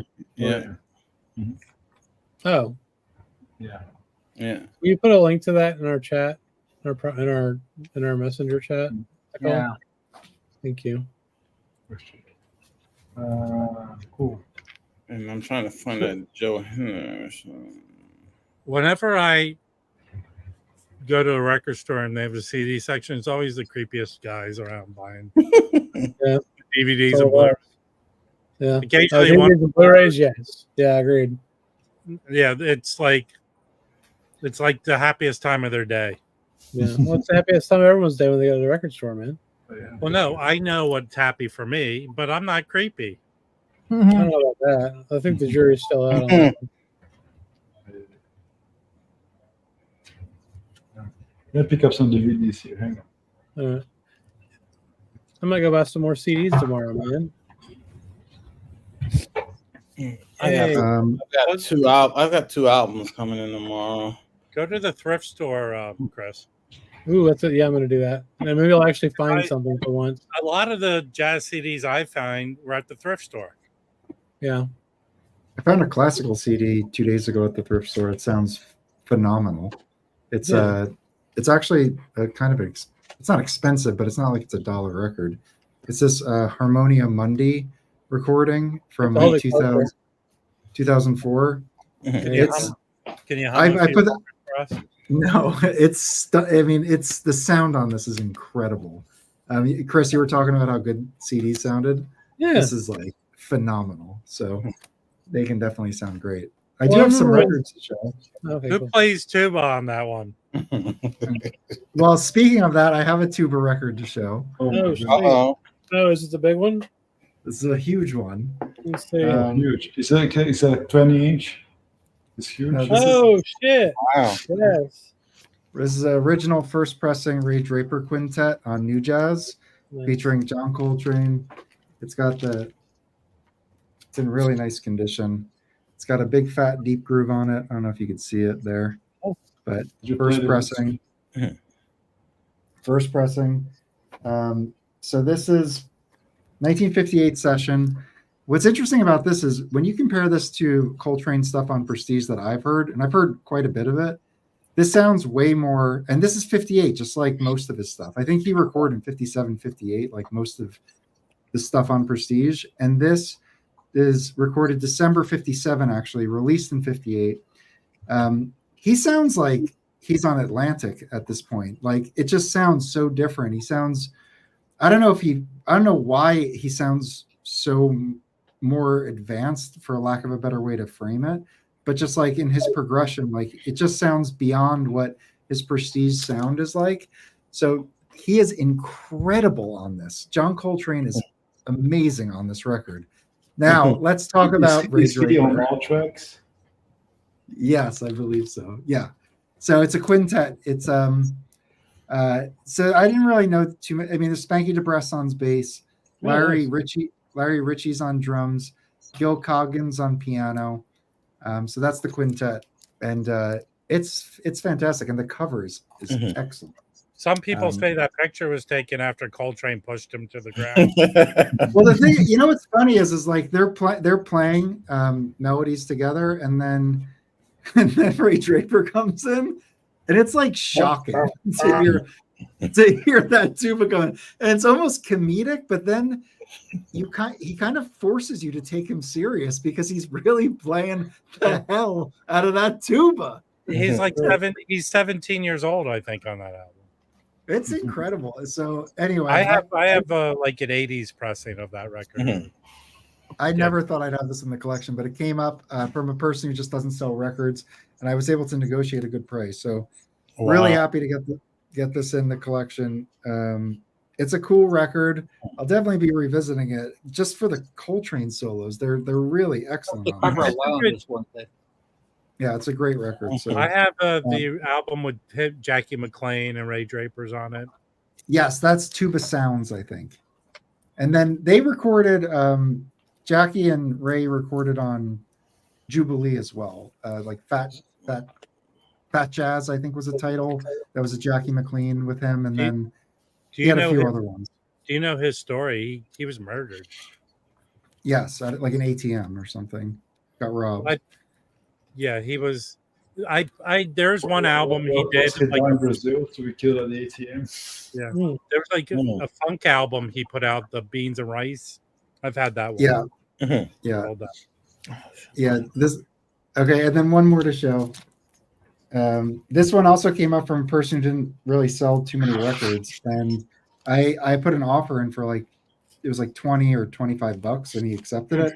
This is our first mono pressing of Coleman Hawkins and Counter nice. Ben Webster, Yeah. and this has Oscar Peterson, Herb Ellis guitar, Ray Brown bass, and then Alvin Stoller drums with obviously the two tenors, and this is a cool one. There's a point where Coleman Hawkins he does this thing. There's a name for it. I actually looked it up, but I forget what it's called now. Where like he like just makes his tenor sound like really high pitched all of a sudden. Like it sounds like he's doing something to the reed almost. Like it's not. But anyway, he does some pretty incredible stuff. But again, like a lot of these sessions that I've been listening to, this is 57. They have like, again, it's like blues rock is like how I've been describing it. It's like it doesn't sound like the jazz I've been listening to thus far. It just sounds like way more into the dance, like danceable spirit of the music, and because of that, it sounds different. Like it sounds more like rock and roll to my ears. I'm sure that's not the way to frame it, but like it has that feel to it, just with saxophones instead of guitars. Well, So, it's swing music basically. yeah, it's like dance hall music or something. I don't know what it is, but it's I had that version of that record, and it's the victim of having too many records. I stepped on it, and I'm so angry. Oh my goodness. yeah, Yeah. and that's I heard a big crunch. It was sad. and usually the 1950s. I have Chad's of this one. I have Chad's that one too. Yeah, I love it. Yeah, but the Chad stereo, that's mono, right? This is mono. I had the mono. Usually the association of big label is expect to be stereo, kind of. Yeah. So usually the monos from 58 and earlier feature the trumpet, but this one has the T, so it's kind of interesting. And it has the deep groove. So what did I say? Something like that. Did I say something wrong? It has The T, the verb Oh. T, That's it. That's See that? Mr. T. Yeah. or whatever Yeah. it's called. I don't know. So I got that for a really good price. So happy to keep building out the Verve collection. Dude, there's so I've much really good I've really grown it. Like over the past few months, I'd say like 6 months or so. Yeah. This is like all the Verve I've collected. Like I've got a huge chunk of it now, and I also have a bunch of 10 inches too. So I've really filled in a lot of that stuff. There's definitely like there's a Lawrence Brown. He's a trombone player. I think he's Ellington, an Ellington guy. He has a record out called Slide Trombone that I'd like to get, and he sings on it too, which is pretty cool. There's the Carney, the baritone player. Is it Harry Carney? He has an album I'd like to get. There's Ben Webster with strings, which I'd like to get. There's just a ton of stuff there's Tal Faro, which I'd like to get some of his guitar work. Dude, Bud Powell's got a lot of great shit on Yeah, it. I think I have 2 of the Tal Faros on Verve. Listen, There's Charles, one- stop telling me what to do. And there's one where he has horns on it. I forget who it's on. It's a pretty expensive record. I've seen the But- Ben Webster with strings. Mhm. What label Mhm. is that on? Yeah, I think. Because it was on a weird label that I saw it on. I think it's on. Mhm. Probably Well, you Verve. may have done it on the one that I have the one on Verve. I believe it is. I think Could I have been on, saw a reissue. Yeah. Look, I And step then I on got- record for breakfast, guys.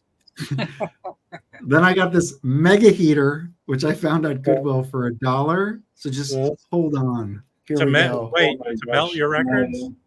Bammer. Bob Bradley coming in hot. Trademark. This is Jazzland. Yeah. This funny. is George You're Shearing. funny. But let me tell you, he's with the Montgomery brothers. So this is Monk Montgomery on bass, Wes Montgomery guitar, Yeah, and dude. Buddy Yeah. Buddy Montgomery and vibes, and then Walter Perkins drums. And then there's 2 conga players that switch off on different tracks. And I don't know. I mean, if it wasn't $1, I wouldn't have got it. But I actually really enjoyed it, and maybe it was because it was basically a $1 record, and it's perfectly clean. Looked like it was unplayed. Jazzland. Of course, who would play that? Is that George Shearing on the cover?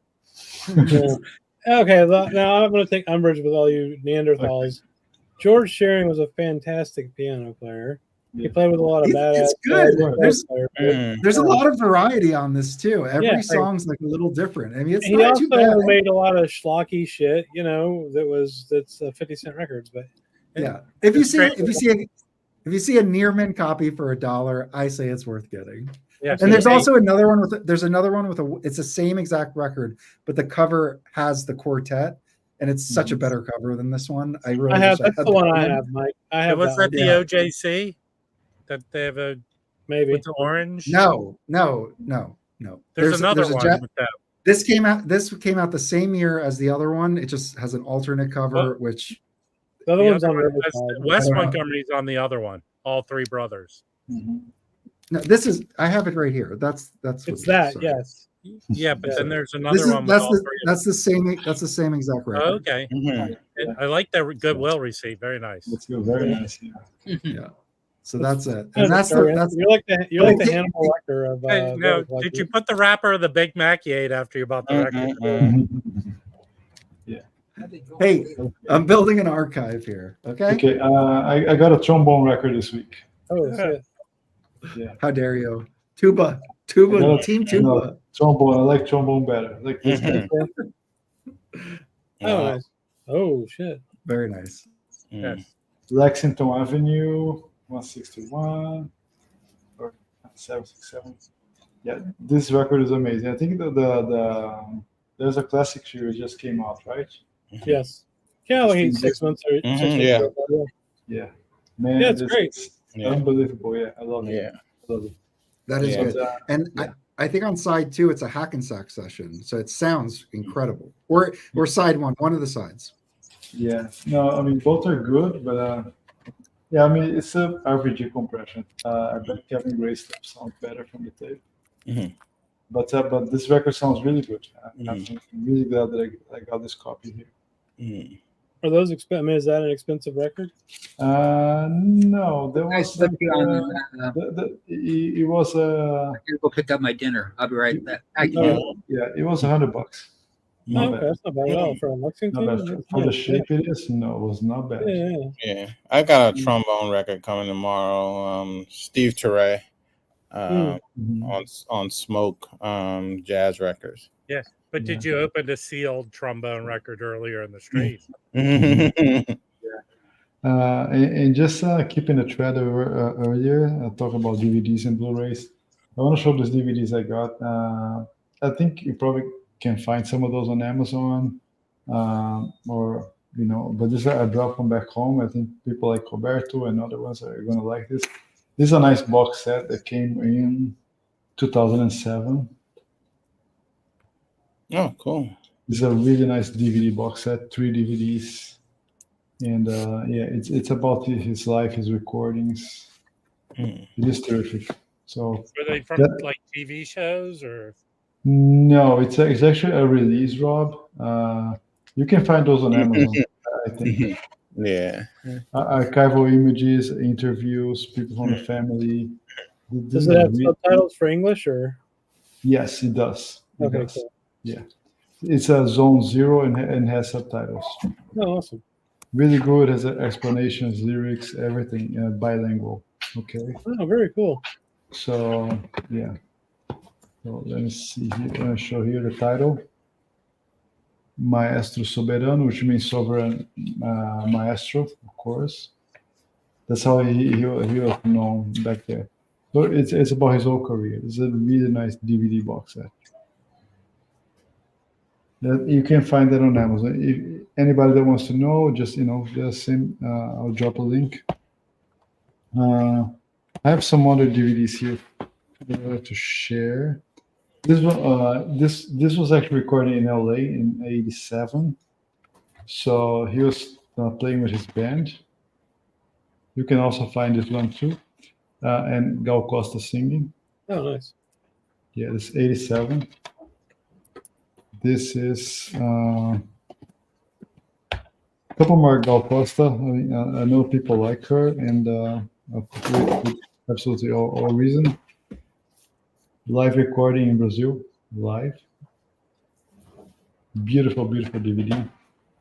And this is from 1994. It's a Brazilian TV broadcast. It's called Programa Ensaio, which means rehearsal. It was purposely taped in black and white. They were like talking between songs and then singing. This is amazing. It's like a really nice document. Now, can you watch those with your stereo to hear them? Yes, Oh, I mean those DVDs are all Zone 0. They play in any. No, I know what I'm saying. What do you watch them on? Like I watch on TV usually. Okay. But my TV has it's hooked up to a soundbar, so I just okay, go cool. to the soundbar. Yeah. This is one of her last DVDs and records, the Stratospherica, which is stratospheric. So late in her life, she was always an interpreter, never a composer. So late in her life, in like the past 20 years, she was just recording songs for like new people, like young guys. And here is no different, but there's also some Jorge Ben, Tom Jobim, Caetano Veloso. This is a great DVD to check out. Nice. Yeah, for sure. And now two by Marisa Monte, which she's contemporary. She's been since like early 90s. She's probably the greatest singer in Brazil since then. Great. I saw her last October. She was here, and Roberto is getting her record pretty soon. I just shipped today. Oh, cool. This from '89, her very first one. She was like 19. She was like already breaking records. Yes, there's some cool stuff. DVD, yeah, a few here, especially Brazilian stuff that I bring from back home. But most of these things you can find on Amazon. If you guys want to, and anyone who's interested in finding some of those, send me a message. I can send you some links and titles and everything else. Yeah. Very neat. Yeah. I got a few DVDs. This is a whole series. It was called Jazz Icons. And I got, my wife had like got me a whole bunch of them for like Christmas one year. And this is like Duke Ellington. This is Sonny Rollins. I can't even remember the other ones that I have. But they come with like a really nice booklet. It's like, it's actually, a pretty extensive booklet, about 20 some odd pages. Oh, wow. But I mean, it's a whole series of them. And then this one, this is the Branford Live doing Love Supreme. And it also comes with the CD of the performance. It's done in Amsterdam. This is really good. I mean, high quality video. So that's really excellent. And this is a documentary. This is Charles Lloyd. Arrow to Infinities. Is that what it is? Yeah. Arrows into Infinity. And it's a really good documentary. It has some scenes with him and Ornette Coleman in there, just talking. Playing pool and performances all around the world. This is an excellent DVD. This is the Blu-ray version here. There's just a few, but I got a whole bunch of them. Yeah, I mean, I'm sure you could find them like dirt cheap now. Yeah. At least I watched that Branford on YouTube. Yeah, Love Supreme on YouTube. Yeah. I bought that Criterion Blu-ray of oh shit, the movie Dexter was in. What's it called? Yeah, I have that on Around Midnight. Around Midnight. And I really enjoyed that. I love that movie. It was great, man. Yeah. I gotta watch it. I think it's my favorite jazz film. I said on Rachel's this morning that yesterday Criterion announced this 40 movie box to celebrate their 40th anniversary. Wow. Did anyone see it? No. The list price is $800. If you pre-order it, it's like $650 or $6 something. But it's 40 of their movies that do the right things in it. A lot of good stuff. Great. Yeah. I think I'd rather just watch TikTok while I'm baked for free. So Rob, is it directly from Criterion, or can you order like Barnes and Noble and stuff? I would, I don't know. You pre-ordered from Criterion. I don't know if it's a limited thing. If it's the only other thing I can make a comparison is like that Godzilla box they did, and that was always on the part of that sale when they did the 50% off. Mm-hmm. But I don't know if they'll put that box up for 50% off. Yeah, because Barnes and Noble now is like 150% off, right? You could pull it up. I mean, it comes out in November. Nice. So it's very interesting. I'm staying away from that stuff. I mean, I can stream all those movies. So yeah, there it is. Yeah. Kind of cool. I like to have movies. I think it's great. No, I'm keeping all my Criterions. I'm not getting rid of those. Yeah. Yeah. No, Yeah, but here, my Aunt's in Repo Man. That's on there. And being there, I have a lot of these movies. So I don't know if I can get the box. Well, it's good to know, Rob. We're going to check it out. Yep. They don't have Dazed and Confused is one of my favorite movies. And Breakfast Club Criterion. I don't think that's in there either. Is Porky's in there? Oh, yeah. Down by Law is in there. I love Down by Law. The Porky's Criterion's awesome. They go into the deep, rich history of how Porky's was made. Yeah. In the Mood for Love is a great. I have the box set of that guy's movie, all of his movies. Chris likes that 20-minute documentary on the scene where they're running naked down the street. Yeah. The scene with the female gym coach or whatever the name. Oh, that is great. Hey, Chris, do you want the Criterion of Porky's 2 the next day? Yeah, maybe Porky's 2 is great. You know what's funny about Porky's? That shit came out when I was very young, so like news of those movies existing like filtered down to us in elementary school from like everybody's like older brothers and shit. Yeah, so we were really motivated to figure out how to see those movies, and that was just something that was easy in the fucking 80s. You had to find somebody that had a videotape, or I think scam your parents into renting it. The second one is better to me than the first one, but the third one was a money grab. Yeah, I like the second one. Yeah, I can't remember the third. Who directed the third one was the guy who created Courtship of Eddie's Father. Well, what about Real Genius? You like that movie? That is I'm not even joking. That is a masterpiece. That's one of my favorite movies for sure. Real Genius is when I first moved to Santa Monica, the guy who played the kid in the movie must have lived down here. I would see that guy all the time. He really never did anything else. It's weird. Okay, so he's in Karate Kid 2. No, 3. He's in Karate Kid 3. Yeah. When Ralph Macchio freaks out at a bar and punches him in the face. Oh, nice. Did you ever see the Karate Kids with Mr. Miyagi, but with a girl instead of Ralph Macchio? Yes, that's Hilary Swank. Oh, yeah, those are pretty good. Well, yeah, the girl. Who is the girl? I forgot her name. It's Hilary Swank, right? Yeah, Hilary Swank. But I'll tell you this: I think it comes out next year. There's a new Karate Kid movie starring Ralph Macchio and Jackie Chan. Bullshit. They filmed it already. It's coming out. Really? That's weird. Well, no, Jackie Chan was in the remake of the Karate Kid. Well, have y'all watched the series on Netflix? Up here and there, not all of it. I watched like half a season, and I was like, yeah, okay. It's more for like I think tweens or something. But the guys who created old dudes doing karate, the guys who created the TV show are very nice. They're cool guys, but they're the guys who did the Harold and Kumar movies, which you should love. Oh, okay, cool. Yeah, those are great. Yeah, they're very good guys. I've tested movies for them. You know, one of the movies I watched in the 90s more than anything else was Friday. They should make another Friday movie, but I don't know. Ice-T's some gone wacko. Or I used to like How High with Method Man and Redman. He's cute. Ice-T. Did you guys ever see How High with Redman and Method Man? I loved that movie as a kid. It was pretty great. No, but Friday was great. I mean, I watched that every damn weekend and just got high as fuck on Saturday. I watched Friday movies.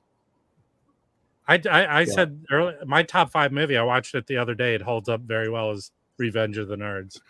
That movie holds up so good. Even with scenes where they do the panty raid and they put the cameras. I know it's all, whatever. What are you looking at? I was looking at my mom's old douchebag, but that's back in Ohio. I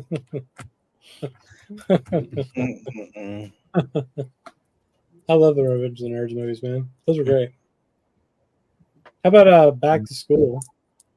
Was Rodney Dangerfield? I worked at a movie theater. 1986, the summer, had so many good movies. I worked at a movie theater. Back to School was one of them. Karate Kid Part 2 was one of them. Karate Kid 2 was good. Like, it wasn't as good as the first one, but it was still it was pretty good. It had the ending where everyone's twirling that little drum thing. Right. It was the new crane kick. They had to come up with a new. Yeah. What the hell's going on here? Hey, did anyone like Frank Sinatra and Cannonball Run 2? I love Cannonball Run. The bloopers were the best. Has anyone ever seen? I think there was the. I want to say it was that TV show. The did the TV show The State on MTV, the sketch comedy show? Yeah. No. Where they reenacted the blooper scene from the end of Cannonball Run. It's on YouTube. They do it to the letter. It's hysterical. Did you ever watch Mr. Show? One of my favorite shows. Yeah. Who were the two guys that were in it? They did a 5 and Bob Odenkirk, right? Yeah, they did a 5-episode season for Netflix. If anyone hasn't seen that, that's really good. My favorite. How many were there? 3 seasons originally on Showtime, something like that. On HBO. On HBO, yeah. Where's Louis? This is like Louis' time. We can start ranking peanut butter and jelly sandwiches. Louis? Did Louis fall off the face of the earth? Louis, where are you? He was here earlier. I'll text him. In Arrested Development, you watch all Arrested Development, right? No, I didn't watch all of it. I watched quite a bit.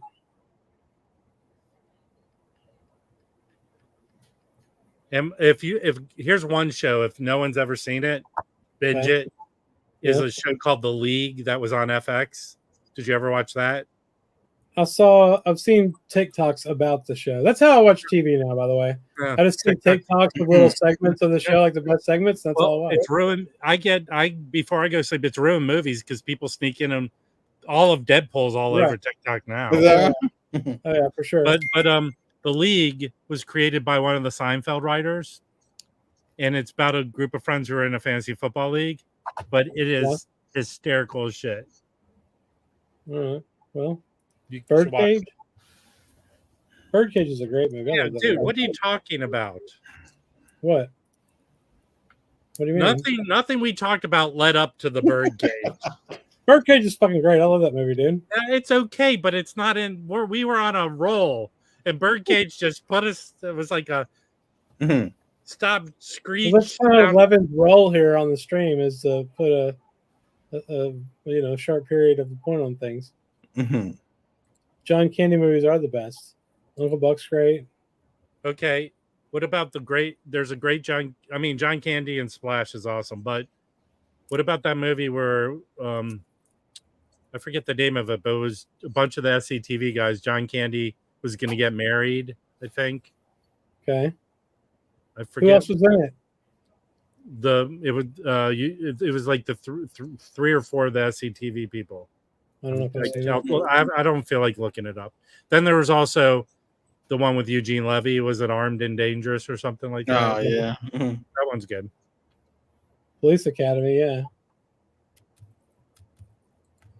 I can't get enough of the guy doing the sound effects. That gets me every time. Oh my god. Tackleberry is also pretty awesome. Just a crazy gun. Not Canadian Bacon. That's a horrible movie by Michael Moore. Michael Moore tried to make a dramatic film and failed. That sounds like a bad idea for him. Yeah, you could see actually, because that's the movie before John Candy died, making another movie. He didn't look good. Have you ever seen a documentary called American Movie? Yes. American Movie. Oh my god! Everyone should watch this. It's a documentary this guy made about a guy trying to make a horror movie, and they're just kidnapped morons. Yeah, Well, they were both like there's two main guys that were best friends. Yeah. One guy's making the movie, the other guy's, his sidekick or whatever, but they are total like just derelict drunks. And they like live, they're very poor. But so they're making this movie with all these local people, and he eventually made the movie. It's called Coven. It was supposed to be a horror movie. But that one guy died, Rob. Yeah, amazing. He didn't survive. No. He was the epitome of health. Mike, but he seemed like a cool dude. I don't know. He got his life together too after that, and then he just he died. I'm tired of all the political correctness. They need to go back to making R-rated comedies the way they used to. Yeah. There was that one that one of the Dumb and Dumber brothers made with John Cena. That was sort of funny. That's fair. I think it's on Netflix. Was Zach Efron? It was okay. I don't really watch that much TV. If you want to, there was Peter Siegel. If you want to, I listen to a lot of talk-oriented podcasts. Yeah. And Peter Siegel, who's the guy who directed the third Police Academy movie, was kind of plucked out of his obscurity to do it. And the story he tells about how horrible Leslie Nielsen was is great. Oh. He said, like, oh my goodness, as good as Leslie Nielsen was in every of those movies, he didn't get it. It was all direction. Right. He wasn't funny at all, and they had to emphasize or work with him to get the performance out of him. He was like the most deadpan motherfucker ever, though, dude. He would say all this shit with just a total straight face, man. But speaking of him, I think one of the funniest sequences I ever saw in a movie was the first Naked Gun. When O.J. Simpson was like on a stretcher going car. Car. That's so awesome. Talk about TikTok. They broke up all the Police Squad episodes on there. Really? Yeah, Police Squad was the show Naked Gun's based on. Right. My favorite one is when they're in the lab where the guy's explaining how the crimes and doing the investigation, and there's a really tall guy, you never see his face.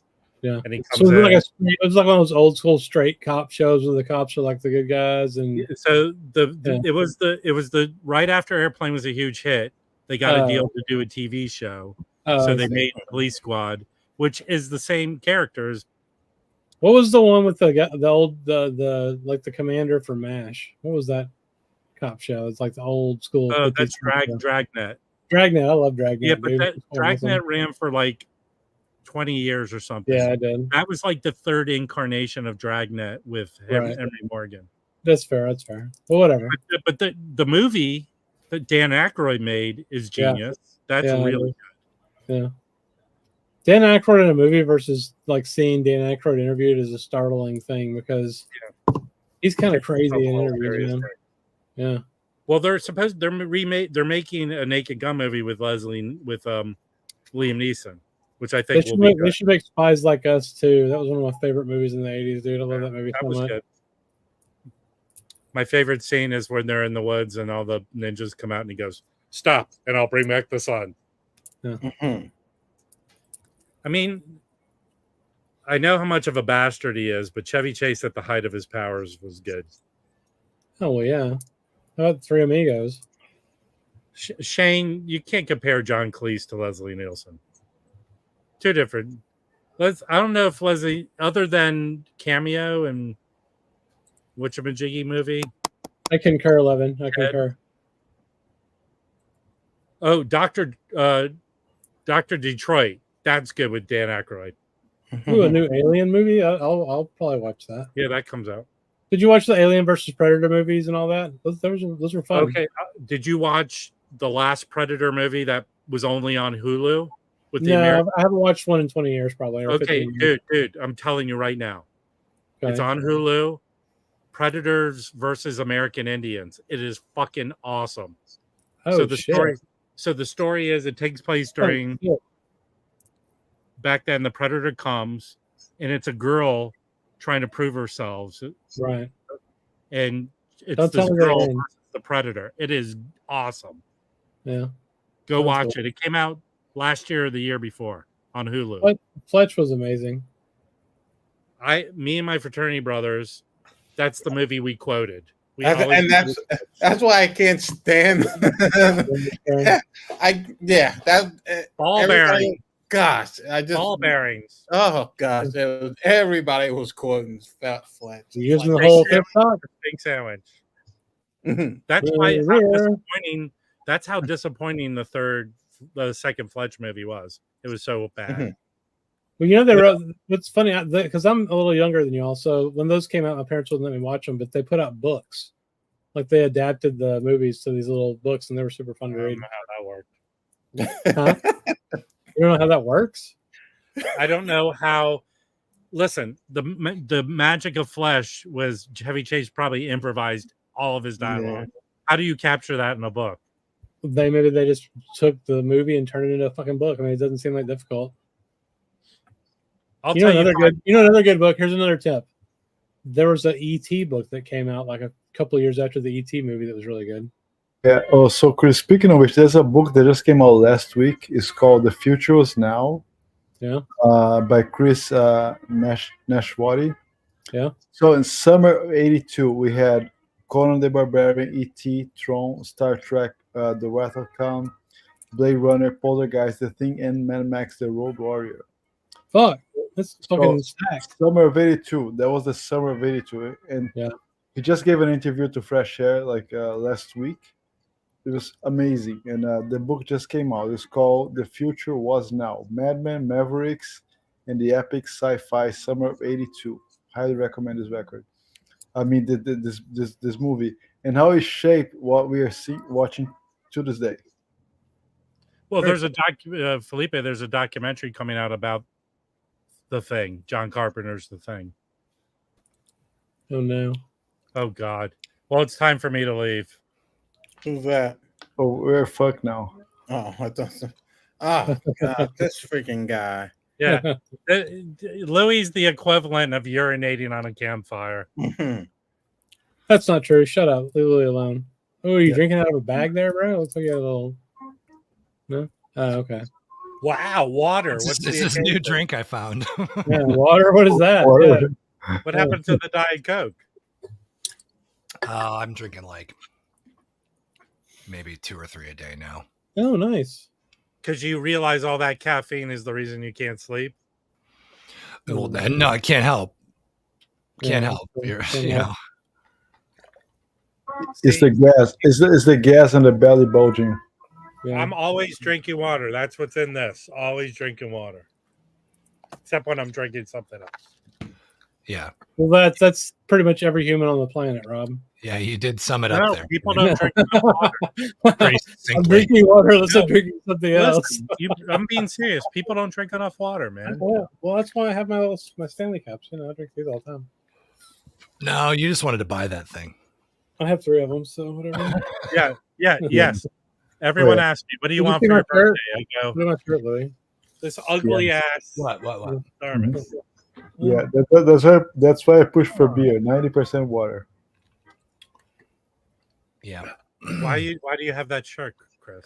Because I went to the tour, dude. That's why. What do you mean? Were you the only guy there? No, dude. Fucking John Mayer has all kinds of. Hey, Felipe. Can we? No, I like John Mayer too. Can I ask you a question about teeth? Absolutely. Yeah. Does sugar actually cause cavities, or have you guys been lying to us this whole time? Of course, this is a conspiracy theory. Sugar does not cause cavity. Of course not. And what does cause cavities?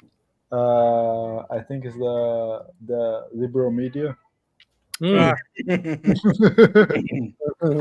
Sounds about right. Hey, I'm leaving, but I'm leaving on this. This is my favorite movie of all time. Go watch it. What was the Stuntman? Oh, not the Running Man. You know, the Running Man's great. The Running Man is great. Didn't they make a horrible version with Colin Farrell? Yeah. This is Colin Farrell did Total Recall. Oh, okay. Total Recall is better than Running Man. Yeah, but that was a horrible version of Total Recall. Yeah, for sure. Nothing beats Arnold taking an ugly lady's head off and having it explode. Louis, I think a good starter question for this conversation before Rob leaves is what are 5 of your favorite Arnold Schwarzenegger movies? Oh, that's a fantastic question. Commando, it's got to be up there. Predator, Commando, Predator, Total Recall. Hercules in New York. Total Recall is great. Recall. It's because because I was that age when it came out. It was Terminator, bro. Like Oh, yeah, the Terminator. first Terminator is awesome. I'll give Terminator, you a and then- sleep. There's a sleeper Arnold movie. Twins. No, Eraser. That is Oh a yes, Eraser is good. Yes. What about Jingle All the Way? A lot of people Comedy. love True Lies, but I never got that far into it. Oh, no, True Lies sucks. True Lies is good, but of all the comedy ones, Twins. Yeah. What's the Who Is Your Daddy and What Does He Do one? That's Kindergarten Cop. Kindergarten Cop's up there. Yeah, Yeah, but the top 5 have got to be Well, in his cool. That's like, not many people know that Louis was the kid in the movie who said, "Boys have a penis and girls have a vagina." Yeah, that's true. I'll do it again. Yeah, Jingle All the Way is the best Arnold Schwarzenegger movie. What is? What? Jingle All the Way. Way? Yeah, love it. What? Oh, I think that No, it's great. It's one of my favorite Christmas movies because my kids love it. That's a bad movie. I tested it. Whatever, dude. It's a Christmas movie. It doesn't matter if it's good or not. That's a great segue right there. Like, what are in your top 5 favorite Christmas movies? Because it's got to be no time for that. We have to save that for the holiday. Christmas Story is number 1. I don't want Too you early. to No, it's too early for that. Christmas time. Die Hard is the best. Oh God, this is how it That's happens. good. Well, fine. Oh, Subscribers. Chris, dude, we just got our Mike, can you send Dr. Robert a link on Instagram? Don't just disappear. I know you heard me. All right, You I'm gotta gonna go strike. listen to a record. Talk to you guys later. Have a good evening. What are you doing? You're leaving? I'm gonna go listen to a record before I can't play music. All right.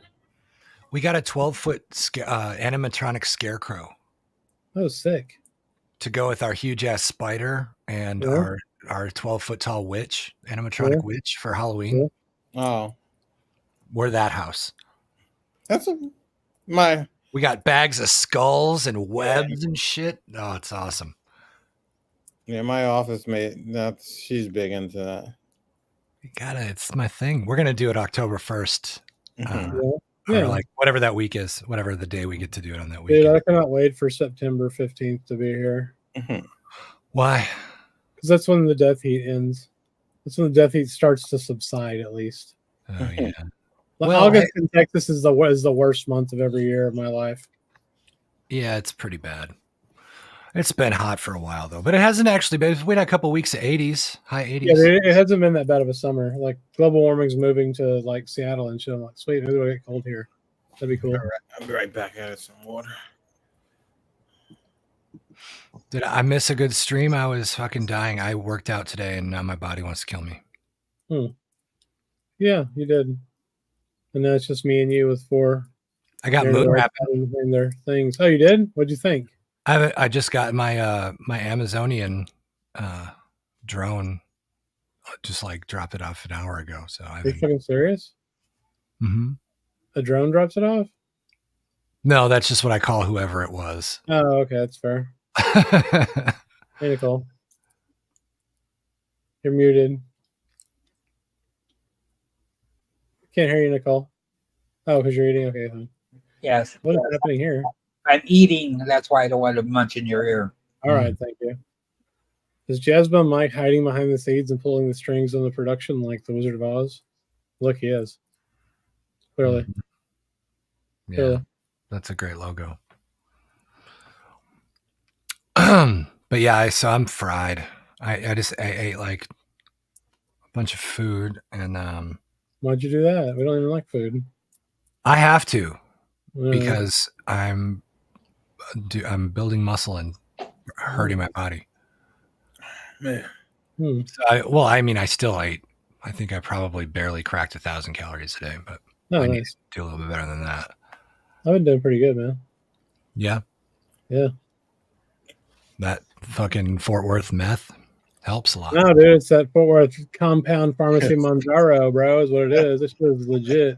Yeah. Hey, Mike, you take that shit, and like after a day, you don't give a fuck about eating anything. You're just like, ew, gross. No, thank you. Definitely helps to lose weight.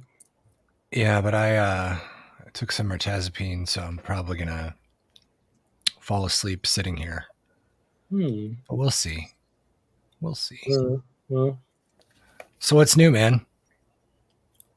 I bought a bunch of CDs and showed them. Yeah, I don't like that's really getting in the way of our friendship. What, buying CDs? Yeah, because regardless of what you guys are friends. Yes, we're friends. We are friends. I didn't think that would be possible with Louis. CDs are posers, man. CDs are the worst. Dude, I've had records longer than you anyway, so what's posers? Yeah. But now I just fear for your abuse of the deep end on things. It's fair. Well, the cool thing is they're cheap as fuck, so it's that's what I'd niche. Yeah, that's what I'd say too. Yeah, Streaming is the worst. Yeah, I don't like streaming. At least CDs are physical media. Yeah. No, I mean. Well, okay. So how many CDs did you buy in the last? Hang on, Louis. What, Felipe? I think streaming depends on which service you use and which deck you use and how's the output. Oh, I don't think the sound-wise streaming is any different than vinyl or CDs. I just like having physical media to touch and play. Yeah. That's all I mean by that, Felipe. I know streaming. I mean, there are minor differences, but if you have a good setup to stream and you use a good platform like Tidal or Cobalt. Well, so it's streaming for discovering music and fucking over the artist, CDs for supporting the artist but not ever listening to, and vinyl for owning it and listening. No. You can also buy. I think it depends, Louis. I don't use Spotify at all. I'm kidding. It's the worst. Yeah, Spotify is the worst thing ever because they have they record their own stuff, so they double dip. You pay for Spotify, and then when they play their own stuff, you pay for their stuff. Correct. They create like fake artists, and when you're streaming, you're paying. They get a dip of it, so they go for Spotify. But like Tidal, Cobos, those are good services. They have really high quality there. Mm-hmm. But it also depends on your system as well. Otherwise, these things like high-res streaming doesn't work if you don't have the system to decode that and play that. That's fair. I mean, you also can just literally buy high-res files from artists on Bandcamp if you really want to support them, because it costs you I buy their records. I don't really. I mean, honestly, I do stream if I'm cross-checking something I'm into that I can't find the Bandcamp for or whatever. Yeah. But but I think Chris has a great point. A lot of people don't put out CDs or records. All you have are res files. Mm-hmm. And that costs less than $10. It's like a crappy Starbucks drink. It's probably that. Yeah. Right. That's a good way to support an artist for sure. For sure. I think that's a great and like. Yeah. Like my Bandcamp page is going to have the vinyl. It's going to have T-shirts. But that's probably it. And then the files, but that's it. You're going to stream it, right? Like on iTunes and shit? Hmm? Or not? Are you going to put it on iTunes and everything? Your new record? Yeah. The three of them already are. Yeah. Yeah. Yeah. I've got DistroKid for distribution. So whenever I push something live, it goes to all of them. Yeah. So on that regard, I'm going to quote Jacob here. It is true. So Spotify under below 1,000 streams, they're not going to pay anymore. Yeah. And Jacob, going to talk about is that monthly? That's monthly streams. That's the thing. I'm not sure if it's monthly or accumulated, but they're just not paying, which is ridiculous. Right? It's terrible. Yeah. So, it's just stealing. I guarantee you I'll make more money from selling the vinyl than I probably ever will on streaming. Oh, for sure. Yeah. So that's why I think, Spotify is the worst of all. the worst. Yeah. Or the worst. You know what's interesting too? Like, remember when we talked to what's the lady's name from Motima, Felipe? Yana Harrison. Yeah. She was awesome, but she talked about, as a small record label, the pandemic hurt them because they sell CDs mostly, right? And their artists are out selling those CDs at their shows and ordering more copies of the CDs. Right. And that's how that whole business works. And I was like, okay, well, yeah, I guess that really makes sense. It's just like direct sales from the artist, Yeah. Yeah, I don't know, say every time I go to a show, but that's usually what they have. It's rare that that's becoming a little more common that they'll have vinyl. Yeah. Who's gonna, especially if you're going from city to city, you're not gonna carry a bunch of vinyl with you. Right. I mean, if you're a jazz person, I mean, maybe if you're, unless, we're in a tough spot in our like species evolution. Like, we don't value the things that actually matter the most very much. Like, when it comes to the arts, it's just like, fuck, man, who do you think makes all this shit? We've historically, artists of every stripe have been fucked over and devalued. Well, in America, definitely. In my only life experience, yeah. In Europe, it's still very much, revered. Yeah. The arts. Yeah, but Spotify's not paying some Parisian artist any more than they're paying me. Yeah, true. Well, but they would really get money. Where's Spotify located in terms of corporate? Yeah, it is bad because Spotify, on top of that, they make like fake artists, fake bands. Oh yeah, they record songs, they put in the middle of your playlist, which you don't even check out. Yeah. And whenever you play that, you're paying for the subscription plus every stream from that fake band that you put out. You don't even realize that. Yeah, it's something they don't. It's a song they don't have to pay an artist for. This is actually worse than pay to play back in the 80s, 90s, 70s, because at least they're playing the radio is free. You're just playing the radio. They're paying to play in the radio. Right. But now you're paying a subscription to those guys, and they're putting fake artists playing, fake music or whatever, and you're double dipping because they're getting money from your subscription plus whatever cents they get from every streaming they put out in the middle. You don't even realize. Dr. Robert doesn't know how to work his Instagram chats. Oh my god, dude. Well.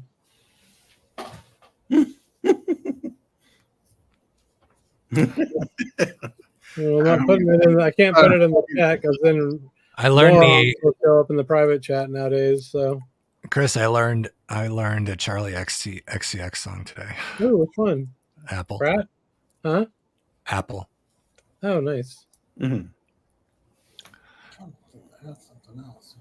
Very cool. You should learn some Iggy Azalea tunes. There's a specific like songwriting reason I learned that song. Okay. Like, it was like, it wants to be in two different keys, and it's interesting, and it's just really well crafted. Does she write her own songs? I don't know. That's a great question.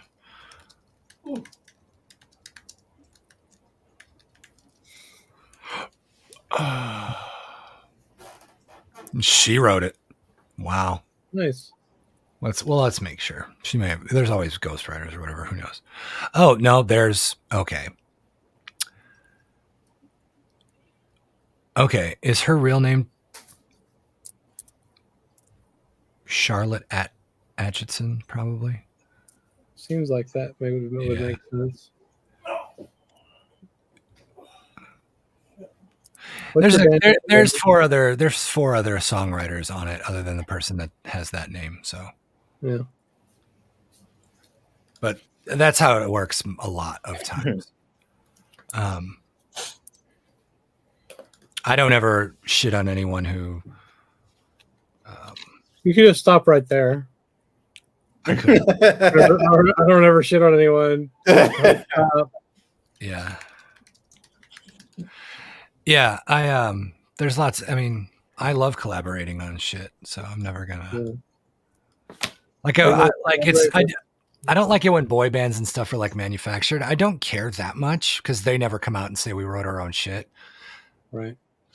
You know who did though? You know who did write most of their own shit was BTS, the Korean boy band. They developed all that shit themselves. Yeah. They're awesome, dude. I love BTS. It's my kid because of my kid. Yeah, that'll happen.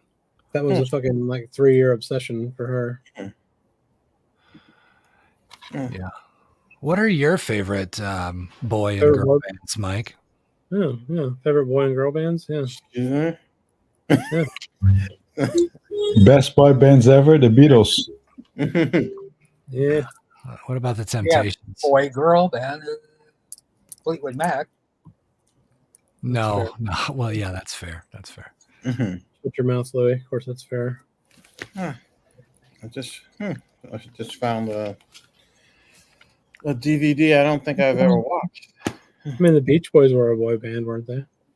Well, you know what I mean. And I guess, yeah, in that respect, I do think the Beach Boys were a boy band. But I think the disqualifying factor... They didn't play on any of their own records except for, the one guy. Like, all the fucking records were recorded by the fucking Wrecking Crew. Yeah, sure. But they also did play instruments, though, the Beach Boys. They did play instruments, and they did live concerts, so... Yeah, they did. Not like the Monkees. And they did exactly. It's like the Monkees were actual Monkees were playing the instruments. Well, Felipe did. I think there has to be full band choreography as well for it to be considered a boy or girl band, don't you? What? Wait, dancing type choreography? Well, so when I say boy band, I mean NSYNC, Backstreet Boys, BTS, right? I'm not saying a band where all the members identify as male. Well, how about like the Temptations and the Four Tops back in the day, man? That's my point. I think the Temptations are a boy band. Yeah, for sure. Right? And the Beach Boys, by this definition, wouldn't be. Yeah. I don't know. Well, what about Harold Melvin and the Blue Notes? Oh, you'll never go platinum. I love that band, dude. It's one of my favorite bands ever. I don't know. But you know what? Man, I need to buy this record. I've talked about it before, about High as Hell, so I don't care. The Dead President soundtrack. Did you ever see that movie? Like in the 90s? Oh, yeah. That soundtrack is so fucking good, man. It's got, it's got all kinds of shit on it. It's really good. But they only put it out on vinyl as like a promo back in the 90s. Like it was a free promo they gave out. So they're really expensive. Yeah. See, now that's something, they should do for like a record store day or something. Oh, my God, yes. Chris Rob was saying Dr. Robert wants a link on the... Well, no, we already told Dr. Robert he had to go get it from his Instagram. Hey, guys, I'm going to take off. I'm going to go too because I'm going to fall asleep. I'm going to watch this. What? Okay. Less than 1,000 calories you should be. Yeah, I'm tired. All right, fine. Let's put in this stream then, everyone. I'll see you. Sorry, Dr. Robert. Later. Okay. Bye. Bye.